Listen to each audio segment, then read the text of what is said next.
Two of the National League's division leaders square off tonight on ESPN Sunday Night Baseball, presented by Taco Bell. The first-place Cardinals have been baseball's most consistent leader, ranking at the top of the league in both offense and starting pitching. St. Louis also sports the best record of the majors. The Braves have made their impact on this season with the long ball. The National League leaders in home runs have ridden the all-or-nothing approach to the biggest division lead in the game as they eye a deep run into the postseason. Tonight, Atlanta sends Chris Medlin to the mound in search of a rare sweep of St. Louis, while the Cardinals counter with rookie fireballer Shelby Miller. Oral and Buster join me for the first pitch of the game when we come back on ESPN Sunday Night Baseball.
Tonight from Turner Field in Atlanta, it's Sunday Night Baseball, brought to you by Taco Bell, as the comfortable-looking Braves go for a three-game sweep of the St. Louis Cardinals, who for most of the season have sported the best record in baseball, yet find themselves in a three-horse race to the finish. Now look at Atlanta, so comfortable indeed, an 8-game lead over the Nationals, but a completely different story for the St. Louis Cardinals. The Central is a dogfight, and the Cardinals are off to a poor start on an arduous 11-game road trip with a 2-game lead right now over the Pittsburgh Pirates.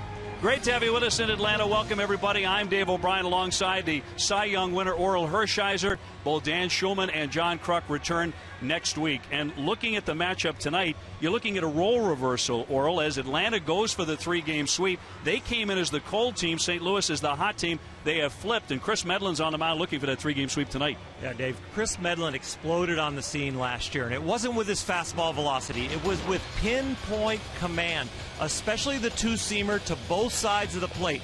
He has an outstanding breaking ball, a great changeup, but he is looking really to get back on the beam. His last 3 starts have not been exceptional. The command has not been there, and he has lost his confidence, Dave. He needs to not only gain confidence in his command, execute his pitches, but his team needs to gain confidence in him. Remember, he was the man on the mound against the St. Louis Cardinals in that controversial wild card game last October, the one that was amazing. For the most part, it was decided by that infield fly rule. Very controversial play in that one. We give you a look now at the starting lineup. The St. Louis Cardinal team he'll face tonight is the best in the National League as far as scoring runs. It's brought to you by Taco Bell. At the very top, it's Matt Carpenter, who's been the best table setter in the National League, leading the National League in runs scored. And Alan Craig has just had a terrific run-producing season, just named to his first National League All-Star team. And for more on that story, let's toss it down to Buster Olney.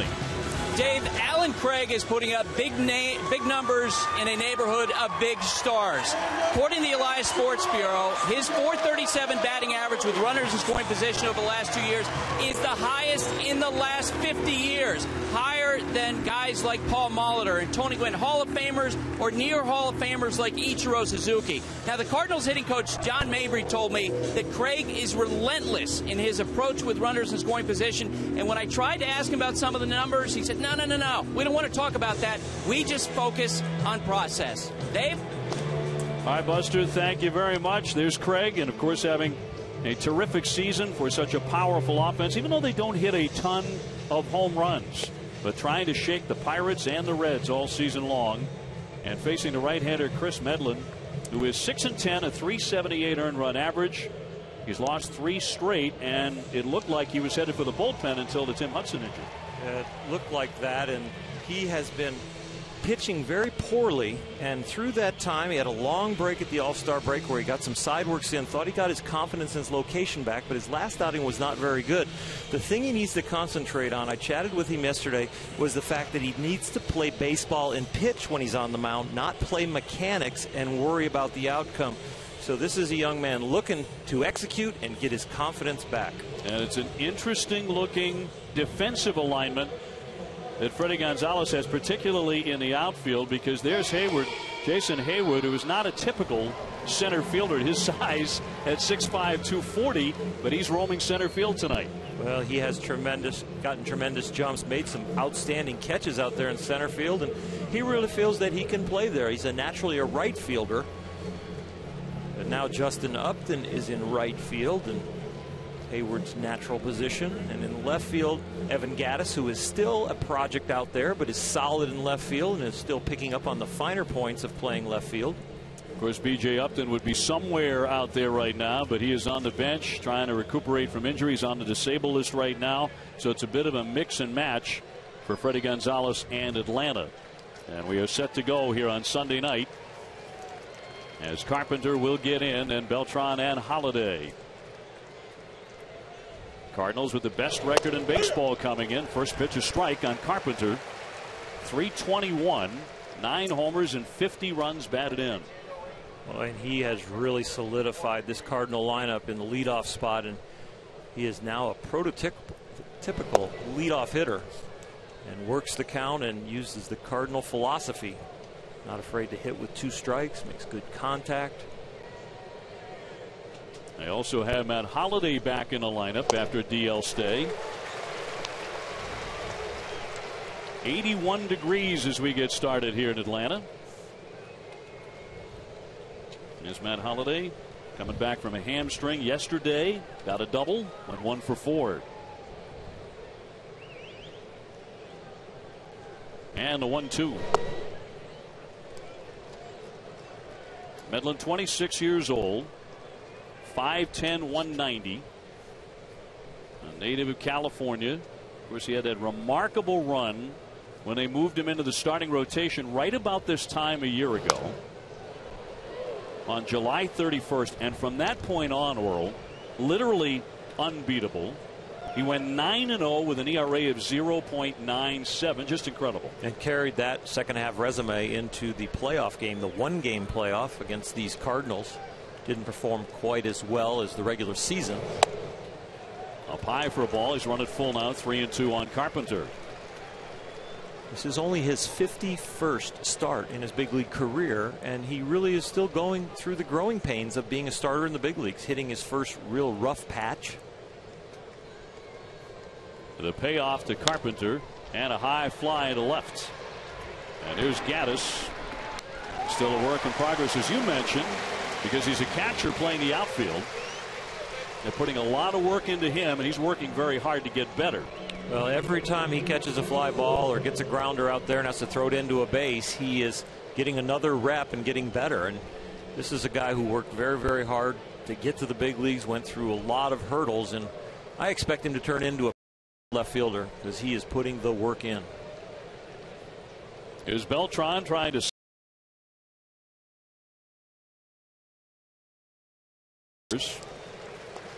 And he's driven in 55.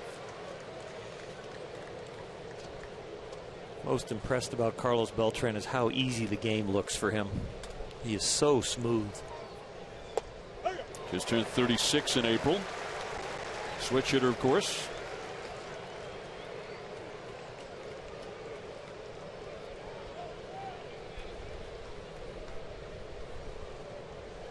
And the 0-2, and popped him up into center. And Hayward there. So 2 flyouts to get it started for Medlin. Well, and Medlin is off to a good start. And we talked to Freddie Gonzalez, the manager of the Atlanta Braves, and he talked how important it is for his confidence to be locating the ball early, getting a few outs, and settling the nerves.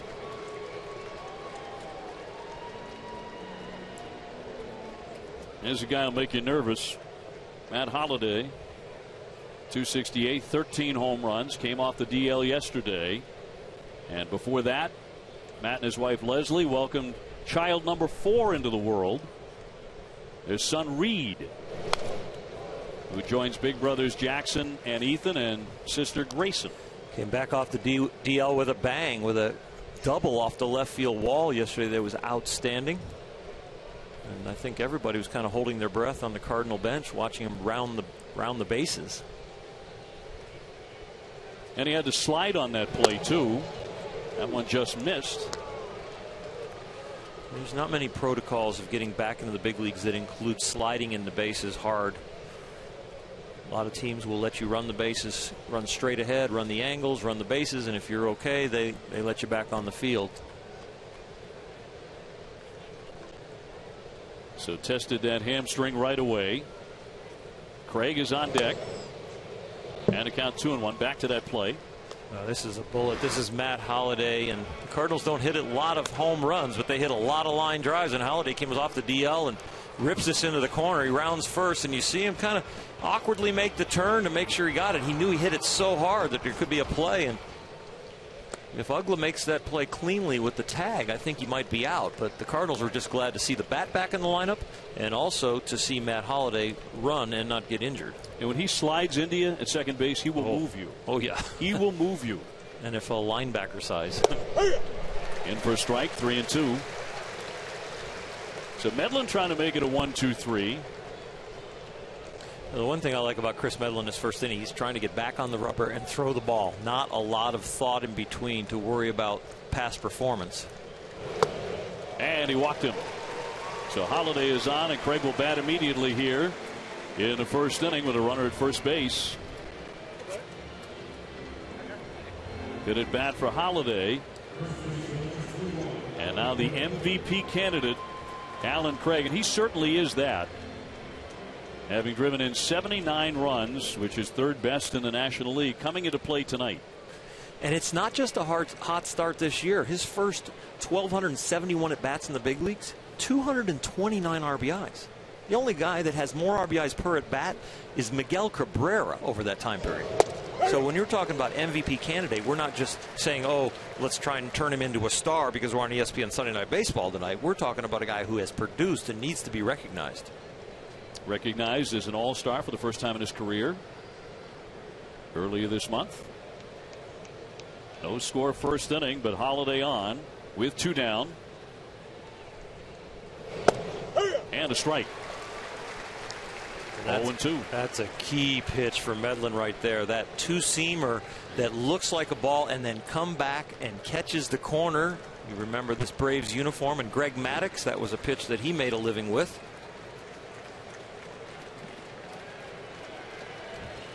Now trying to retire one of the hottest hitters in baseball.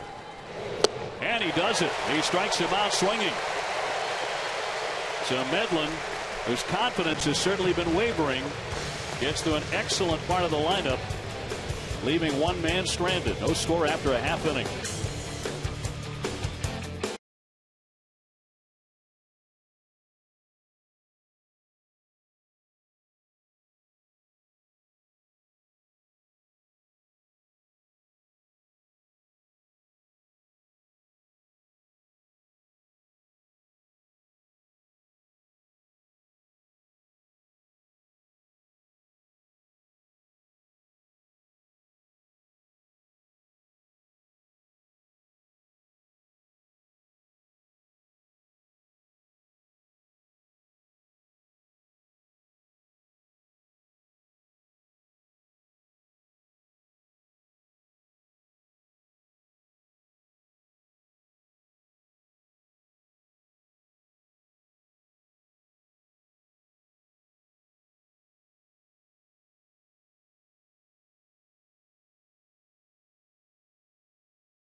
Sunday Night Baseball is presented by Taco Bell. Sometimes you've got to live Moss. And in part by Ford Service. Keep your vehicle in shape with the works at your Ford dealer. A very pretty night here in downtown Atlanta. Nice crowd expected here for the finale of this series. 0-0 after a half inning of play. Dave O'Brien, Oral Hershiser, and a bit later Buster Olney will be joining us in the booth as well. Time now for a look at the starting lineup for the Atlanta Braves. Brought to you by Taco Bell. Jason Hayward will start it. He's in center. Then it's Upton, Freeman, and Gaddison left. Upton hitting .249, 16 home runs, but just 2 extra base hits in his last 28 home games. And if you follow baseball, Justin Upton, Freddie Freeman in the 3-hole protecting Justin Upton. They're trying to get his bat going, get him more fastballs, and the hole in the top of the lineup because they don't have a leadoff hitter with all the injuries they've had. And Hayward, a big man up there in that top of the lineup. Now facing the left-hander Shelby Miller, 10-6, a .277 ERA. Really a young man that should be in the minor leagues, still developing, but he is contributing in a big way up here at the big leagues. The fastball is the reason, and then the changeup, the breaking ball, is still a work in progress. Rookie of the Year candidate, 3rd on the staff in victories, ranks 8th in the National League in ERA. And a righty taking on Hayward here and delivers a strike. Hayward hitting just .220 with 8 home runs. He led off on Saturday for just the 3rd time in his career. So this is kind of a big story in Atlanta. Who's going to lead off the rest of the way? And it might be him for a while. Well, he says he's very comfortable there, and Freddie Gonzalez likes him there right now, doing the job.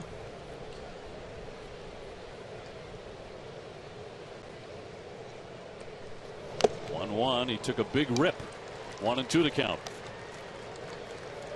They're looking for production out of the top of their order, these Atlanta Braves, and you can see where their production is in the big leagues, 27th and 29th.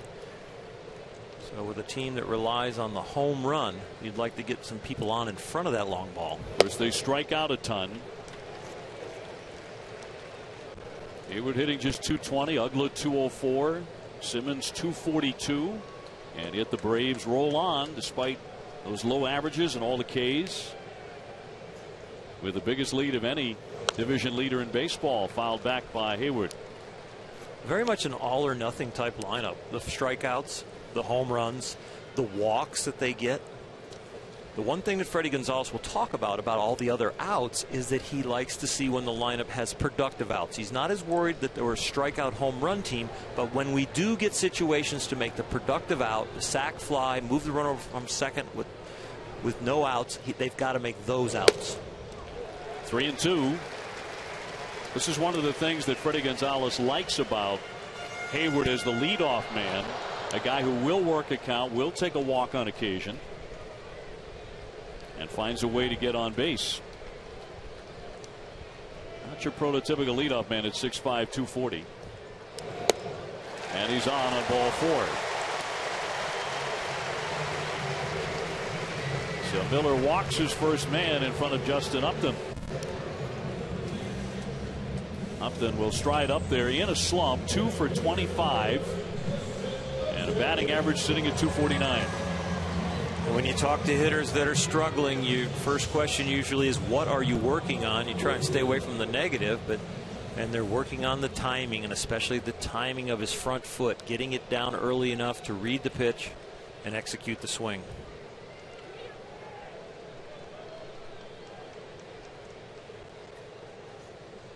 The first one to Upton, he shows bunt and flicks it foul for strike 1. So despite the fact that Freddie Gonzalez has a big-time home run hitting unit, he's playing a little small ball right away. David Freese behind the bag at third, really still not believing that he's going to bunt, now creeping in a little bit. Maybe show it to him that he's going to defend it and then back up. Upton without an extra base hit in his last 37 at bats. So he really has gone cold. 1-1. But you can take the thinking two ways. You can say they want to really sweep the Cardinals, or you can think that he's struggling mentally and knows he's still in that slump and he's looking for any way to get on base.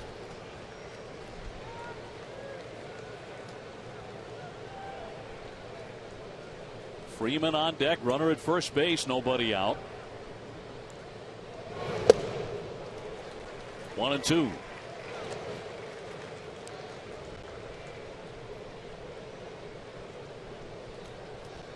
He's been a hot and cold hitter this year. Remember how well he started out at the beginning of the year, but look at the last 6 games, the 0-80. And that is the definition of a streaky hitter. Those previous 7, he was on fire.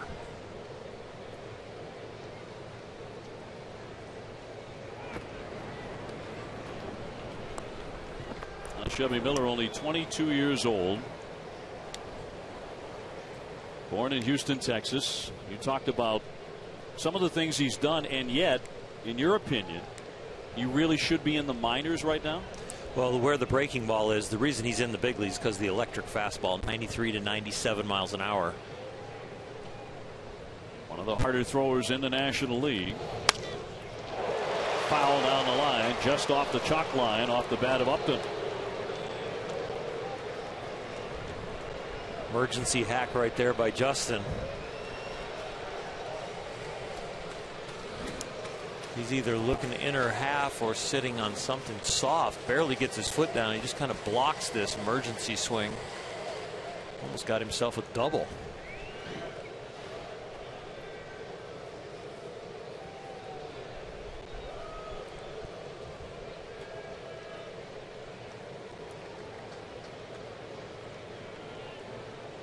Miller with a 1-2 to Upton. High fly ball left center. There's Jay underneath it in the alley. And puts it away for the first out. So one away with Freeman coming up. Shelby Miller, his last start. Had a 12-game layoff. Went 6 innings, allowing no runs, 3 hits. He had struggled in his previous 4 starts, going 1-2, allowing 14 runs in 18 in the 3rd innings. He had an outstanding changeup that day, and the Phillies were not very disciplined against the high fastball. The 94 to 97 up in the strike zone was blown it by him. Walking only 1. So they'll send up Freddie Freeman, having a very solid year, an all-star caliber year. In fact, he was selected for the all-star team. .301 with 11 home runs. He was named by the fans in the final fan vote, but he couldn't play because of a jammed thumb and just loves the first pitch. And he swings at it 44% of the time. And that fastball in that he just missed right there on the first pitch is the pitch that has really launched him into stardom. He was very good at taking the ball middle away and hitting it to left field. But you see the aggressiveness early in the count and the aggressiveness now on the balls on the inner half.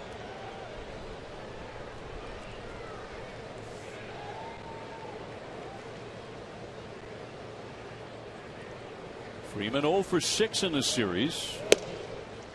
1-1. This season got off to a very nice start with a 2-run homer on opening day. And he has been rolling ever since. Also been one of the Braves' best clutch hitters all season long.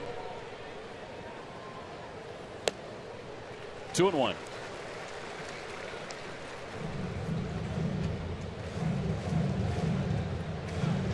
So many pieces in this Atlanta lineup that they thought were not going to be all or nothing type hitters. Jason Hayward they expected to be more consistent. Freddie Freeman of course has been consistent. Brian McCann when healthy is very consistent. And they got a surprising consistency from Chris Johnson.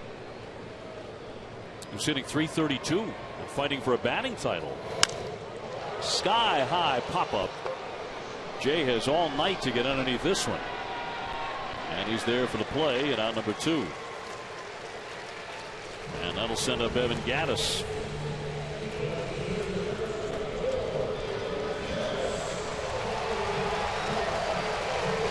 Gattis certainly a fan favorite with his fascinating backstory.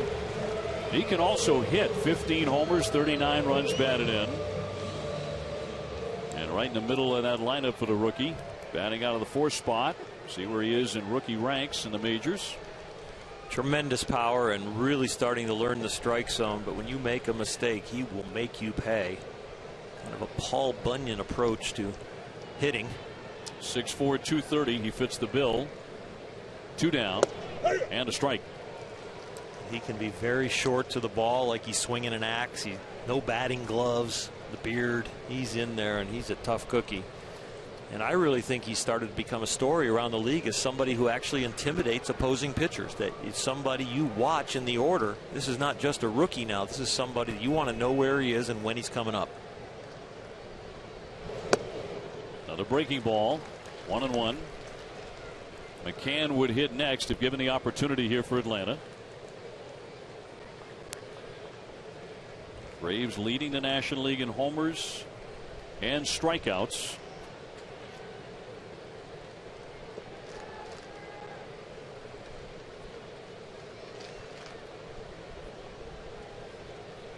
Hayward still at first base and a foul ball back out of play off the bat of Gattis. It's really been a big series for Atlanta. A measuring stick against the Cardinals and a measuring stick really for their fan base. You know, 50,000 a sellout on Friday, Saturday. Yesterday they had about 40, and they've got a great crowd here again. There's been some apathy sometimes here in Atlanta as far as packing the stands. And the Braves are a story. 8.5 game lead. Even the Braves concede it's been a strange season inside the division. Not the way it was expected to go. Not with the way the Nationals have scuffled.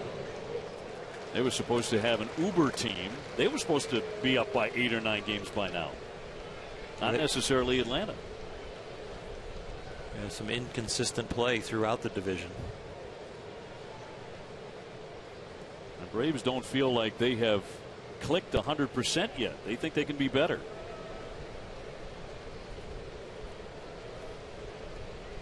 Hayward still glued to first base, 2 down. And Miller home with a 2-2 to Gattis.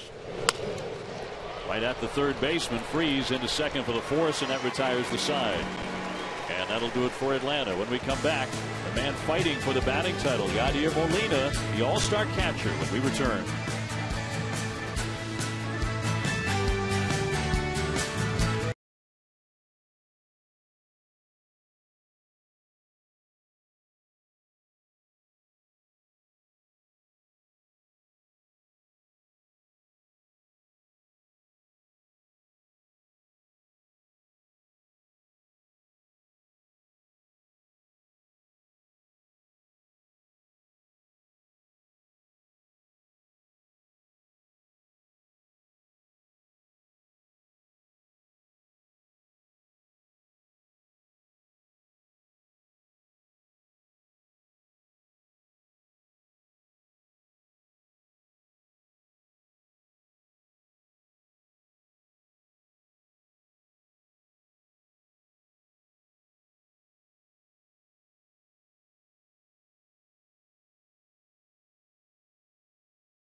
inning, it'll be Molina, Freeze, and Jay coming up against Chris Medlin, who walked a man but pitched around that in the first inning. But right up against it, and Yadier Molina hitting .332, 8 homers, 54 runs batted in. The two-time World Series champ, 5-time All-Star, 5-time Gold Glover. This year, might we add batting champion and maybe MVP? It's going to be hard for he and Alan Craig to win the MVP because they might split the vote on the Cardinal vote. Well, Johnny Bench won 2 MVPs, 10 Gold Gloves. He's a huge Molina fan. He's called Yadier the complete package. He knocks that one down the line. Upton giving chase near the stands but can't reach it. It's really great to watch a veteran continue to develop. You know, he comes up with a great arm, then he turns into the great game caller, and now he turns into the great hitter. And it really is the complete package now. And he didn't burst on the scene that way. He continued to work at his game and stay dedicated to his job. And he is just an irreplaceable part, really, on this St. Louis Cardinal team. 2-1 on the inside corner for a strike. I think about some of the players around baseball who you'd say are the most respected players in the game. Certainly Mariano Rivera, Derek Jeter, guys like David Ortiz with the Red Sox. There are a number of guys, but I don't think anyone is necessarily more respected in the prime of their career than this guy is right now. Yeah, 2 catchers come to my mind that are in his league, he and Buster Posey. Just the leadership on the team, the offensive abilities. Chops that one along third. It'll kick foul. 3-2 the count on Molina. And he'll play through injury. You know, he has a deal that, you know, he doesn't want to come out of any game on any lineup. And Mike Matheny really doesn't ask him because he knows the answer is going to be, I want to play. So Mike has to watch him every day, see how he's doing, and then Mike judges by what he sees on when he's going to give Yadi a day off. Medlin's 3-2. Fought off another one.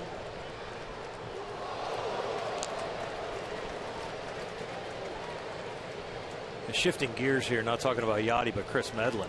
I really like the way he's getting right back on the mound and throwing the ball. This is a guy whose confidence was kind of shattered over the last 3 starts and really needs to get back on the beam. And one of the ways to do it is to keep your rhythm up. Base hit to right field on the 3-2 pitch. So Molina comes up with the first hit tonight. As we take a look at the hot zone brought to you by T-Mobile. This is last year Chris Medlin only in his starts versus right-handed hitters, and he's going through a group of righties right now. Last year, look at all the blue below 250, only low and in 350 or above. And now this year, you can see he's making more mistakes up. They're getting to it. That means the ball's up and flat. And so he really needs to make some adjustments as far as getting the ball in better locations, not making as many mistakes. Here's Freeze hacking on the first pitch. 272, just 5 home runs for the 2011 NLCS and World Series MVP.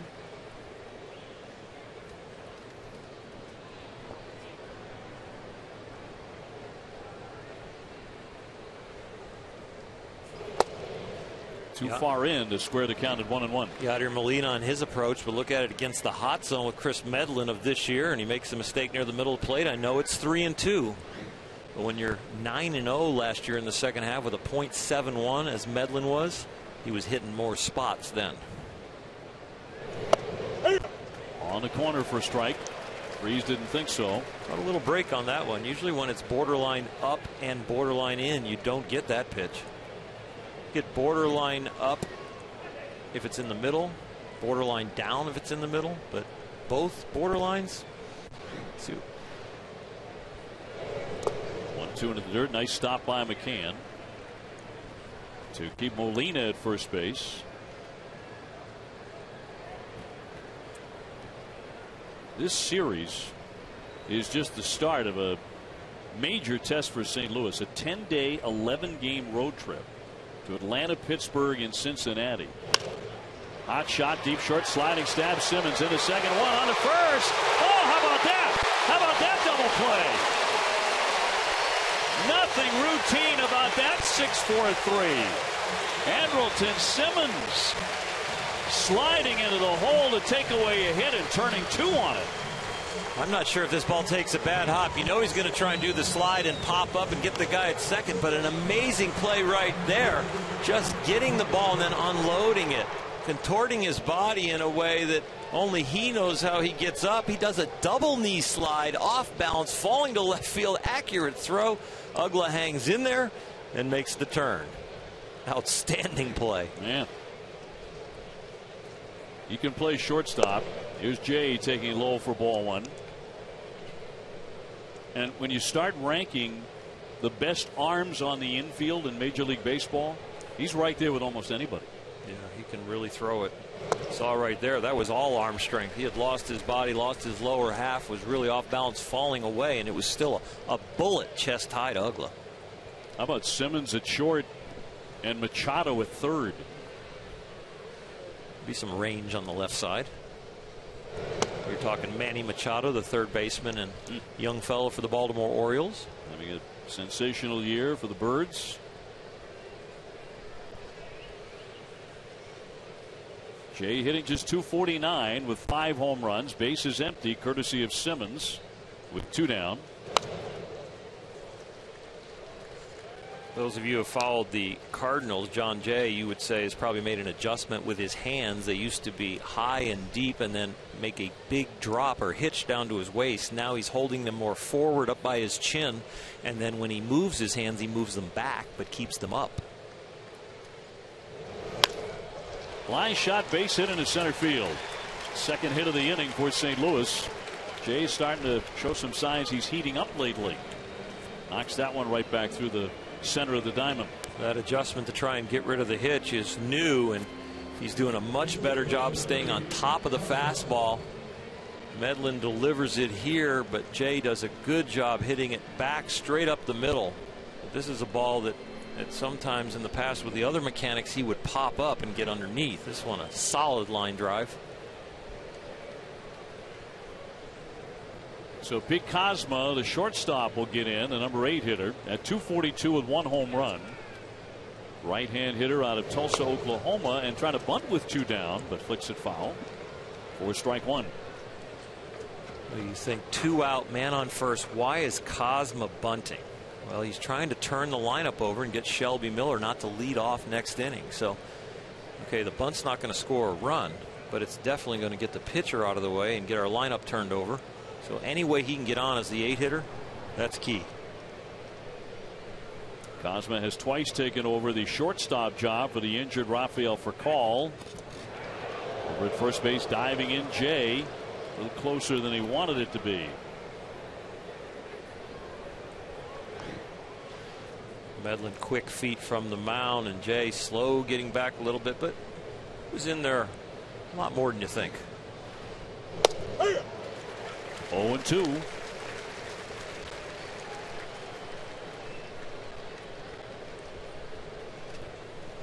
Medlin with a fastball around 90-92, also a curveball and a changeup. Already working hard tonight in the heat. 1-2 the count. That was the little cutter or slider, but he relies on, just like when you buy real estate, location, location, location.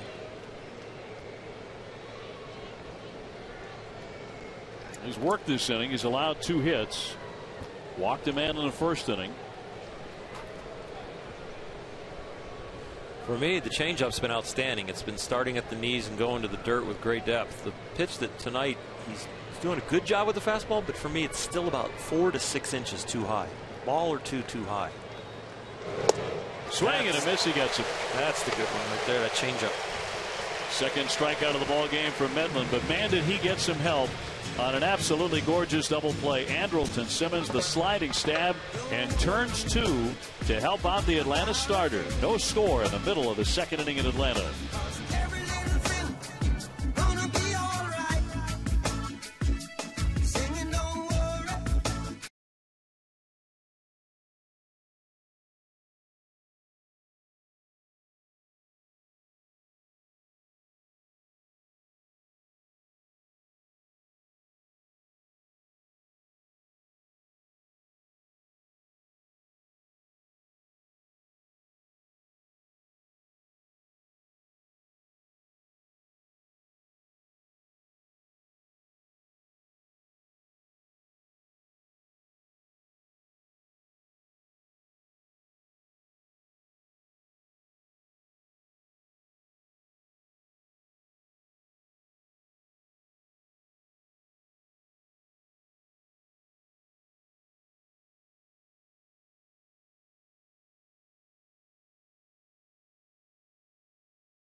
Now the right-hander Shelby Miller back at it against McCann, Ugla, and Chris Johnson. Very tough part of the Atlanta batting order.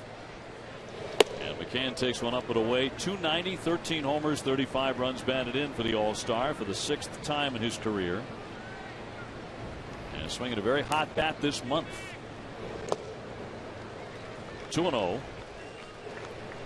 McCann 366 in July. Hot muggy night here in Atlanta, Georgia. In the finale of this 3-game series, Braves trying to sweep and popped it up sky high. In comes Craig, the first baseman, about halfway home to make the catch. You saw there maybe the Carpenter lost the ball right at dusk here. Might be tough to see for a little while.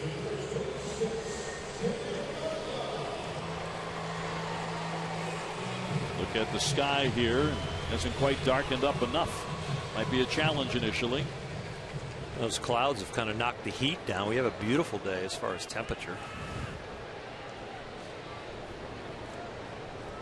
Here's Dan Ugla with a big wave and a miss. Just 204 for Ugla, but 21 homers. And since his major league debut in 2006, he leads all major league second basemen with 230 home runs.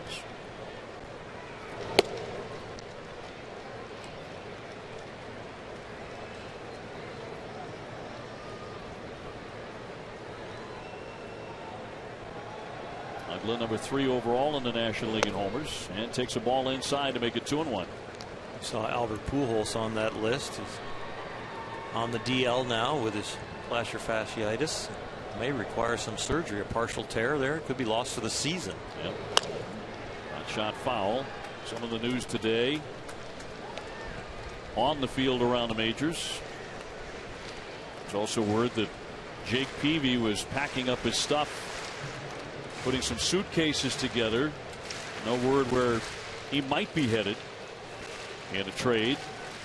Well, there is some value when you make the trade before the next start, so he can start for the new club. Still 2-2 on Ugla. Chris Johnson on deck. And with the trade deadline looming.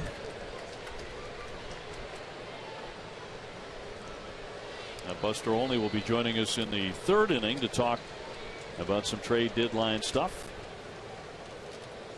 It's been kind of a light market, most GMs will tell you. 2-2 in there, strike 3. Ugla fans for the 127th time this season. Let's get to know Shelby Miller a little bit better, the right-hander out of Houston. He threw 4 no-hitters in high school, 3 of them on consecutive starts in the state playoffs as a junior. Minor league pitcher of the year for St. Louis. And the first Cardinals pitcher, 22 or younger, with 10 wins in his first 20 appearances in a season since Steve Carlton in 1967. There's high schoolers out there that just want to throw 1 no-hitter. To throw 3 in a row, 1 was a perfect game. That's right. Here's Johnson at 332 with 6 home runs. You might be looking at the next National League batting champion. In the 7 hole. And he's hit down in the 7 hole. 5, 6, and 7 is pretty much where he's hit all year. Just fractions behind Molina coming into the game tonight. Alan Craig only 3 points behind. Johnson acquired in the Justin Upton deal from Arizona. They got him from Houston last July, so the Braves are his 3rd major league club in about a year. And yet here he is fighting for a batting crown right now in late July. Getting a chance to play every day. He slices a foul and it remains 0-2. The 2 surprise names for me, Johnson in average in the National League, and then Chris Davis in power in the American League over there with Baltimore. All the home runs he's racking up. 2 names that people are just getting to know.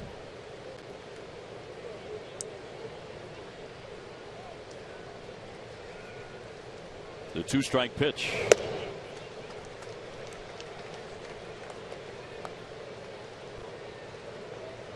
Johnson has already put together 8 3-hit games.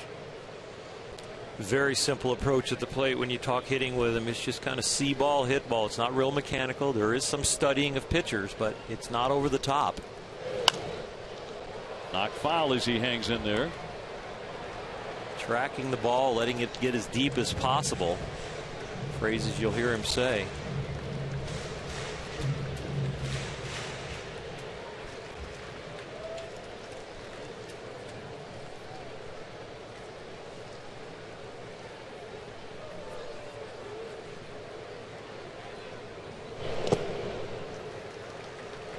Two and two. Simmons, who turned that gorgeous double play a little bit earlier, is on deck. Trying to come up here in the second inning.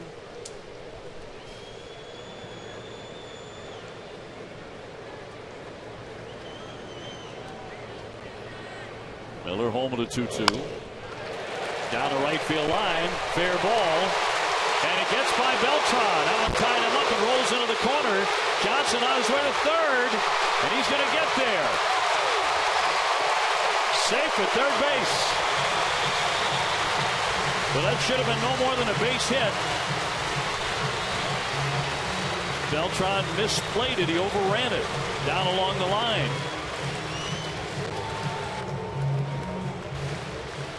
It's a breaking ball that Johnson does a great job reading, staying back, and hitting to the opposite field. And the Cardinals had him played perfectly. Carlos Beltran was over there on the line, and the ball just kicks back on him. And you're right, Dave, he overran it. And then once it gets by him, it doesn't matter if it's a double or a triple here. You're in scoring position. You don't make the third out at third base. But Johnson knows right about here that he's got it easily. Here's Simmons with an RBI chance, and he takes ball one. So it's a single and an E9. Carlos Beltran, a runner at third base. Simmons doubled on Saturday to drive in 2 runs in the Atlanta win.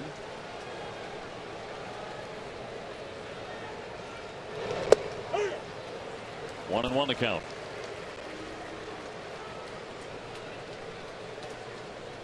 Pitcher Medlin is on deck, and there are 2 gone. Here comes pitch number 40 already for Miller. A little quick pitch, and that missed. The pitch count is something that Shelby Miller will continue to work on as he grows as a pitcher. Only his 20th start this year. The rookie first start against Atlanta, but he averages around 17 pitches a start. You see there in the graphic, or an inning. Line shot, base hit. Atlanta leads it 1-0.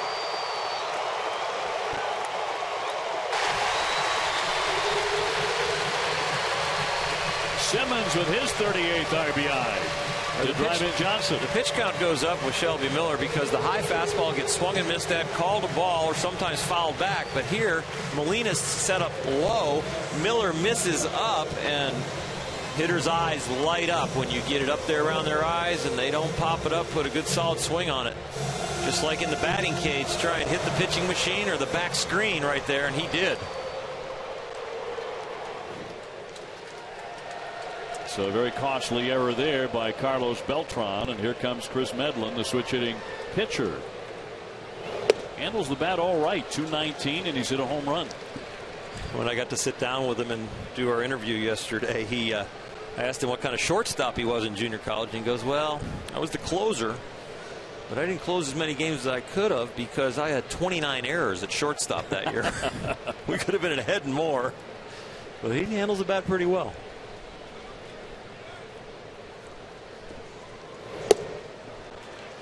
He can certainly swing it. A warm night here in Atlanta on the muggy side, and those are ice towels coming out of an ice bucket. And a lot of times teams even have ammonia in there with the ice towel to get you cooled off. It's not that hot, but it is muggy. Ricocheted off the catcher, right off Molina. Still 0-2 on Medlin. Jason Hayward, the on-deck man for the Braves, who have struck here with 2 out. Well, Simmons was 3 for 45 with 2 outs and runners in scoring position, but 2 for his last 2. And the big hit on Saturday, RBI single here so far tonight. And he struck him out. Side retired, but the Braves will strike first here as they get a run on the board. Matt Carpenter hitting in the 320s will be the number 2 hitter up for the Cardinals when we come back.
Ravi Nomar, thank you very much. Here it's 1-0 Atlanta as we go to the top half of the third inning. Delighted to have Buster Olney joining us here in the booth. And Buster, let's start with what might happen this week with biogenesis. Obviously, Braun was the first man to fall. What's your best bet on who the next player to be suspended will be? Well, as TJ Quinn, our colleague here at ESPN, has reported, there are a whole bunch of players that have been under consideration for suspension by Major League Baseball. The big name is going to be Alex Rodriguez. They expect that he is going to be suspended. Nelson Cruz of the Texas Rangers has drawn a lot of scrutiny. Johnny Peralta of the Detroit Tigers. A whole bunch of names. Now, some of the names that came up last year, I think, that are interesting are guys like Melky Cabrera, Bartolo Colon, Yasmani Grandal. And the question is, will those guys face a second suspension? We should find out here sometime in the next few days. It's really interesting how the current and the wind has changed among the population of players, though, that they are looking for people to go down. They are looking for stricter punishment. They want the game to be clean. They're tired of being asked these questions. A little blooper into right field. That's going to drop in for a base hit off the bat of Shelby Miller. So he dunks one in. And Matt Carpenter will be up next. It's absolutely amazing. You're right, Oral, when you see the reaction from other players this week. And I think the strongest we got from Zach Greinke, Ryan Braun's former teammate in Milwaukee. He came out, and I'm paraphrasing, essentially said he used other players. And he was surprised at how Ryan Braun lied. Max Scherzer talked about wanting to catch cheaters. And I think that's why going forward, you'll continue to hear a conversation among the players about strengthening the penalties because they feel like the incentive to cheat is still strongly there. It's almost a price for doing business. If you can get a $100 million deal and be cheating, and then all of a sudden you get a 50-game suspension, 65, and it costs you $3.5 million. Well, I got $100 million. I got to give back $3.5. It's just like being in a higher tax bracket. I'll give you an example of that. Melky Cabrera, if he gets a 100-game suspension, a second to hit, he got suspended last year. If you go back and look at his recent history, even with 2 suspensions, from 2010 through 2014, after his deal with the Blue Jays runs out, he still will have made about $15.8 million. And players are saying as long as that incentive is there, there will be guys trying to cheat the system. And that's why the players have already started talking with Major League Baseball about, you know what, we have to go some sort of a system where it's 1 strike 1 year, 2 strikes, lifetime ban, and also some players want to discuss the idea of wiping out contracts. Really? Even players are talking about that. Players are. Now, some of the union reps that I've spoken with are telling me that'll never happen because of the occasional accidental guy who gets caught or something that happens.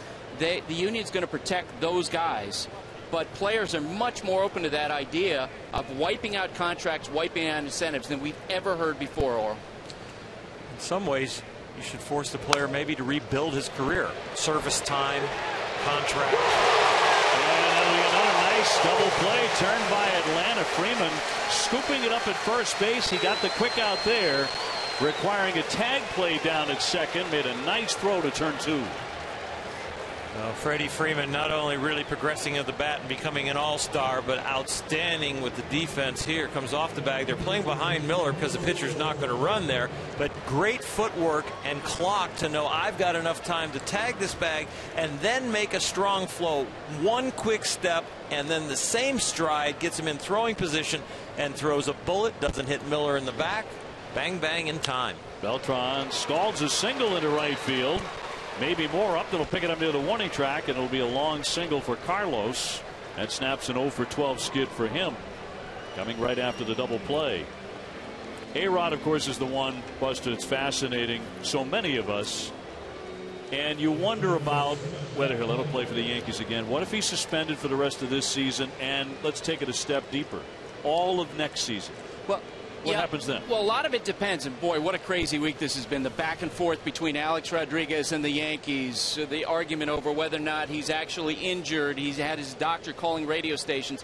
What it's going to come down to ultimately is the information that Major League Baseball has and the answer that Alex Rodriguez has and whether or not he appeals the suspension. If he winds up appealing the suspension when it comes down, then the Yankees ultimately will have no choice but to consider him like every other player and put him back on the field on the active roster or cut him. And I think given the size of his contract, they're much more likely to put him on the active roster whenever he's healthy. And he is their best option at third base at this point. Let's be honest. That's exactly right. But I will tell you, I got the sense this week as this back and forth happened between the organization and Alex that there is a weariness checking in there. But because of baseball rules, they don't have a choice if he appeals it. Now, it's always possible, of course, that he will take the same route that Ryan Braun did. It will negotiate some sort of settlement on a suspension. Matt Holliday walked his first time as a runner at first base after the Beltran base hit. 1 ball and 2 strikes to count. 1-0 Atlanta, joined by Buster Olney upstairs in the booth on a beautiful night here in Atlanta, Georgia. And a wrap-up game of a big 3-game series between St. Louis and the Braves. It's the Braves with a very comfortable lead, and St. Louis really scrapping inside their division, and down goes Holliday. When we come back with Buster, we'll talk about the trade market and where specifically the Atlanta Braves, who just lost Tim Hudson, may fit into that, along with a lot of other teams. Atlanta on top, 1-0.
As Atlanta tries to sweep here at Turner Field. Well, Major League Baseball coverage on ESPN continues this week, Monday at 7.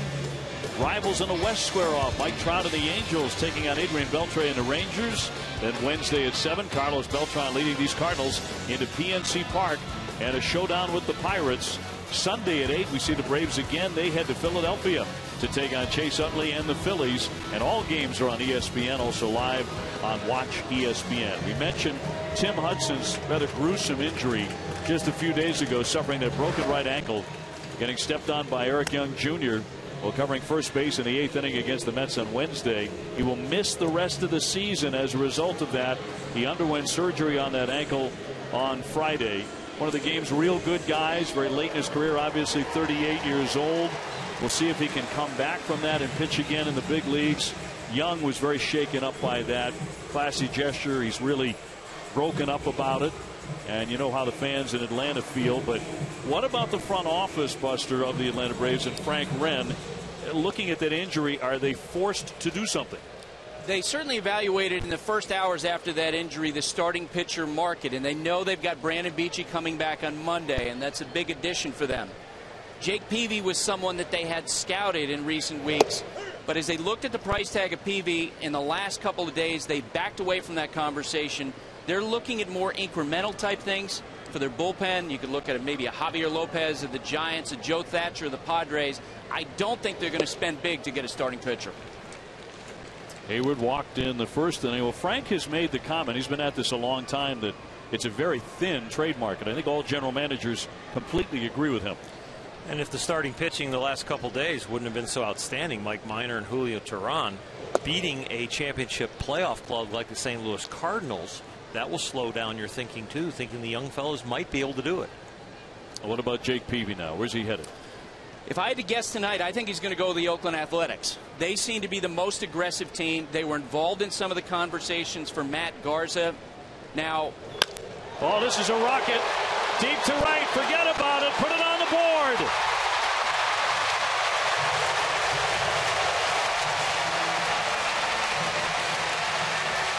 Two to nothing Atlanta. Hayward with his 9th. And did he ever spank it? And that sounded like a home run at the crack of the bat.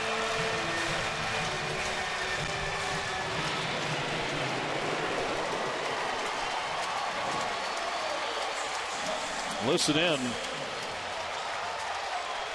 on the crack of that bat, just crushed.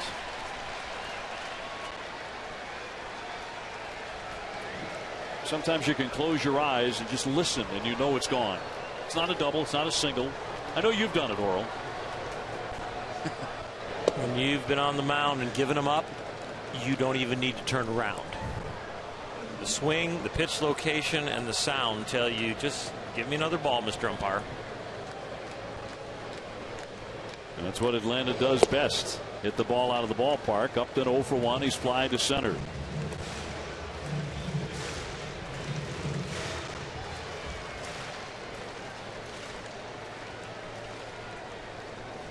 Upton, of course, has hit 16 home runs while striking out 127 times. He remains mired in a slump, 2 for his last 26, but that's a different kind of leadoff man. And Jason Hayward with that kind of power. Up and in, ball 4. He walked him. So Upton is on.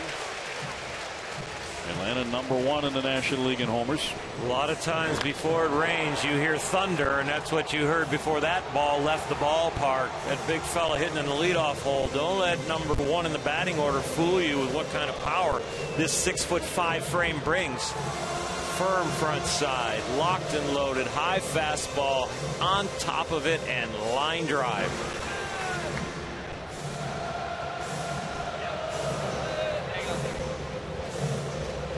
Collecting that souvenir. Ball's got a flat spot on it where he hit it. Not smiling, going away anytime soon.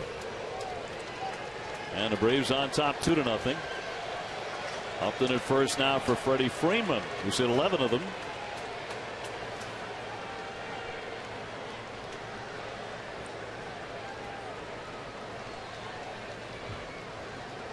He is 0 for 7 in the series, and he'll take one outside. A Buster, You believe that Jake Peavy, who is probably the most sought-after starting pitcher on the market right now, is headed for Oakland, probably. That's right. And remember, they're a team that has to wonder if Bartolo Colon's going to be suspended. But beyond that, they have a young staff. He would fit them.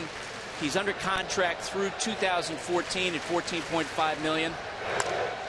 High twisting pop to left. Holiday over near the line in fair territory. Well, when you say Jake Peavy would fit them, Jake Peavy would fit anywhere. This is a guy who's come back from injury. The fastball's alive. The breaking ball's sharp. He's a great presence in the clubhouse. A great impact guy for young pitchers. He would fit a lot of teams, but the question teams like St. Louis and Boston, Atlanta have been asking, do we want to pay that high price? The Chicago White Sox have been asking for major league ready pitching in return. And on the other hand, a lot of teams these days are saying we don't want to do that. Oakland, I think, because of the situation they're in, the fact that they could control them through next year, at this point, they seem to be the most aggressive team. How about the St. Louis Cardinals now? Are they in the market for anything at this point, or do they feel they have a complete team? John Mozeliak, their general manager, said before the game in their dugout, you know what, it wouldn't surprise me if we got to the deadline and we didn't do anything. They're still looking around. I think that if a team like Philadelphia came to them with a deal they'd be interested in for someone like Cliff Lee, maybe they would consider it. Here's Gaddis, who's 0 for 1 tonight. But they've got that great pile of chips in their farm system, all that young pitching, and other general managers are saying John Mozeliak, the Cardinals GM, is so disciplined and doesn't want to give up those chips. They think that ultimately they will not make the big trade before the deadline. How hard is the deadline for you? It's not as hard as it used to be. I think teams, especially now with the wild card, fewer teams are declaring themselves as outright sellers as they have in the past. And so I think a lot of teams look at the deadline now as a little bit more fluid, carry over into August, more of the waiver period. But let's face it, if you want to get a guy unencumbered in a deal, it's got to happen in the next 72 hours. We're hearing the name of Joe Nathan floated about here, the closer for Texas. What are you hearing? Well, Ken Rosenthal, who works for Fox, reported that first last night that it was an internal conversation with the Rangers. It's external now. They are out and shopping Joe Nathan, looking for a hitter because they know Nelson Cruz is facing a possible suspension. They need to upgrade their offense. They're really struggling at this point, so they are out in the market looking for guys. You look at some of the other names. Hunter Pence, the Giants, he's out there now. Michael Young of the Phillies. The Phillies have told other teams they'll talk about him. I think the two relievers being discussed a lot because a lot of teams are looking for left-handed relievers, Javier Lopez and Joe Thatcher. Cliff Lee is not on that list. He's not. He's an interesting case. The 1-2 pitch first to Gaddis, and down he goes hacking for out number 2. They have had extensive conversations with the Boston Red Sox and with the Los Angeles Dodgers about Cliff Lee, but the sense that those teams have gotten is, you know what, they're not that interested. They're asking for a huge boatload in return, and on top of that, other teams out in the marketplace are saying they haven't heard from the Phillies on Cliff Lee. So if they were actually going to market him aggressively to a wide range of teams, they would be talking to more teams, and they're not so far. The sense is he's going to stay. A lot of teams try and bolster their bullpens if they can't find that major starter or major bat. Are the bullpen pieces out there? Not as many as in the past. Kevin Gregg of the Cubs we've talked about. He's someone I think is going to be moved in the next 48 hours. And an interesting guy to watch is Jesse Crane of the White Sox. He's on the disabled list. He's had some shoulder issues.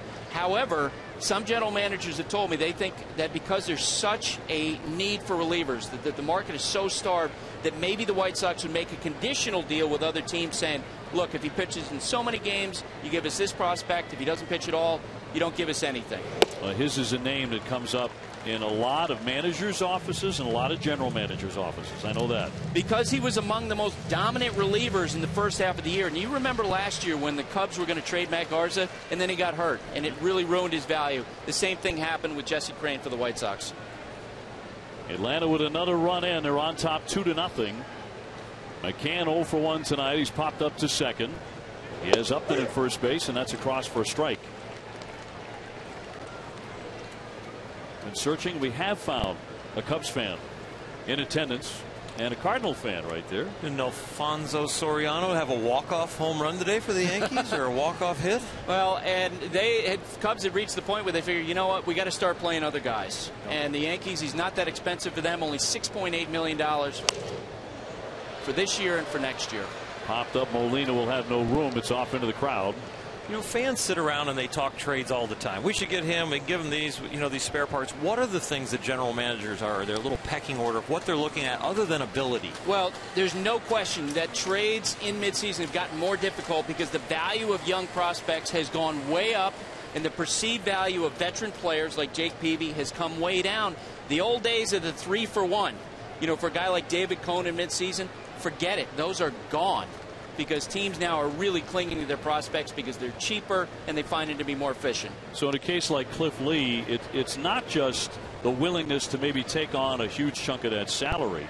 There has to be something else involved in that deal. Right, and the Phillies are telling people, okay, he makes a ton of money over the next 3 years, but we want you to eat all the money and we want to get all your best prospects in return. And other teams, as they say, are hanging on to their prospects like they never have before, and that's why they get disinterested really quickly in those conversations.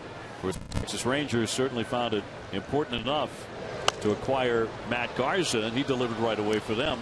And they were desperate. And it's interesting because in the end it looked like there essentially was only one team seriously bidding on Garza to talk about the perceived value of veteran players. Oakland was brought into the process by the Chicago Cubs late, but besides that, Texas was the only team on maybe the best starting pitcher in the trade market. Well, the Oakland A's in first place in the West, leading Texas by a fairly comfortable margin, and really seem to be going for it if in fact they are the team that lands Jake Peavy. And think about this number. Since July 1st of 2012, they are 19 games better than the Texas Rangers. Wow. I mean, and they've had so much depth, and they've got Brett Anderson maybe coming back. They got young pitchers like Sonny Gray, Dan Straley, and in those talks on Peavy, they've also been telling the White Sox, we'll talk about guys other than our young pitching. Runner goes in the 3-2 rope toward right, but foul. Off the bat of McCann. Other names of interest that could be out there? Maybe I've heard Bud Norris's name thrown around. Maybe an Irvin Santana as far as starting pitchers. Yeah, the Royals have basically told the teams, look, we'll listen on Irvin Santana, who's a free agent when the year's over, but they've been winning lately. And so they're telling other teams, you have to give us a high return, because if we trade Irvin Santana, we're essentially waving the white flag. I don't think Irvin Santana's getting traded. I think the Phillies are going to take a serious look at trading Michael Young here in the next 48 hours, but he has to approve that deal. 3-2 high fly ball into left center. Jay and Holiday coming on. Buster, great job. I know you're working hard. That phone never stops ringing. We know because we rode over with you from the hotel. Keep it up. A big blast here by Jason Hayward. His 9th home run of the season. And Atlanta doubles their lead on one swing. 2-0 the Braves after 3.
Welcome back to Sunday Night Baseball presented by Taco Bell. And tonight from Atlanta is the Braves and the St. Louis Cardinals wrapping up their series. Atlanta with a quick 2-0 lead. Alan Craig about to lead things off here in the fourth. Alan Craig, an MVP candidate, putting up an outstanding year, especially with runners in scoring position, top of the league in average. But Chris Medlin, leadoff curveball, then he goes to a dotted fastball, a glimpse of what he looked like last year, and look at him hit this target with the changeup down and in. That grip, that okay changeup, turned it over, buried it down and into righties. When righties see the ball in, they think hard. That was a great changeup. He knows that Craig loves the fastball, has feasted on fastballs. And Medlin so far has allowed 4 hits. None have come back to hurt him. Craig on fastballs at 95 or higher. Bats .455. A comebacker here. And Medlin handles that for one fast out in the fourth inning in front of Yadier Molina. Well, coming into this outing, when you go over scouting reports, all pitchers think about who's the guy I don't want to beat me. And in our interview and talking to Chris Medlin yesterday, Alan Craig was the guy in this whole St. Louis lineup he knew he'd need to bear down on. And 0 for 2 so far, a changeup strikeout and that ground ball back up the middle. Molina got the first hit of the ball game for the Cardinals. He singled in the second inning, 1 for 1.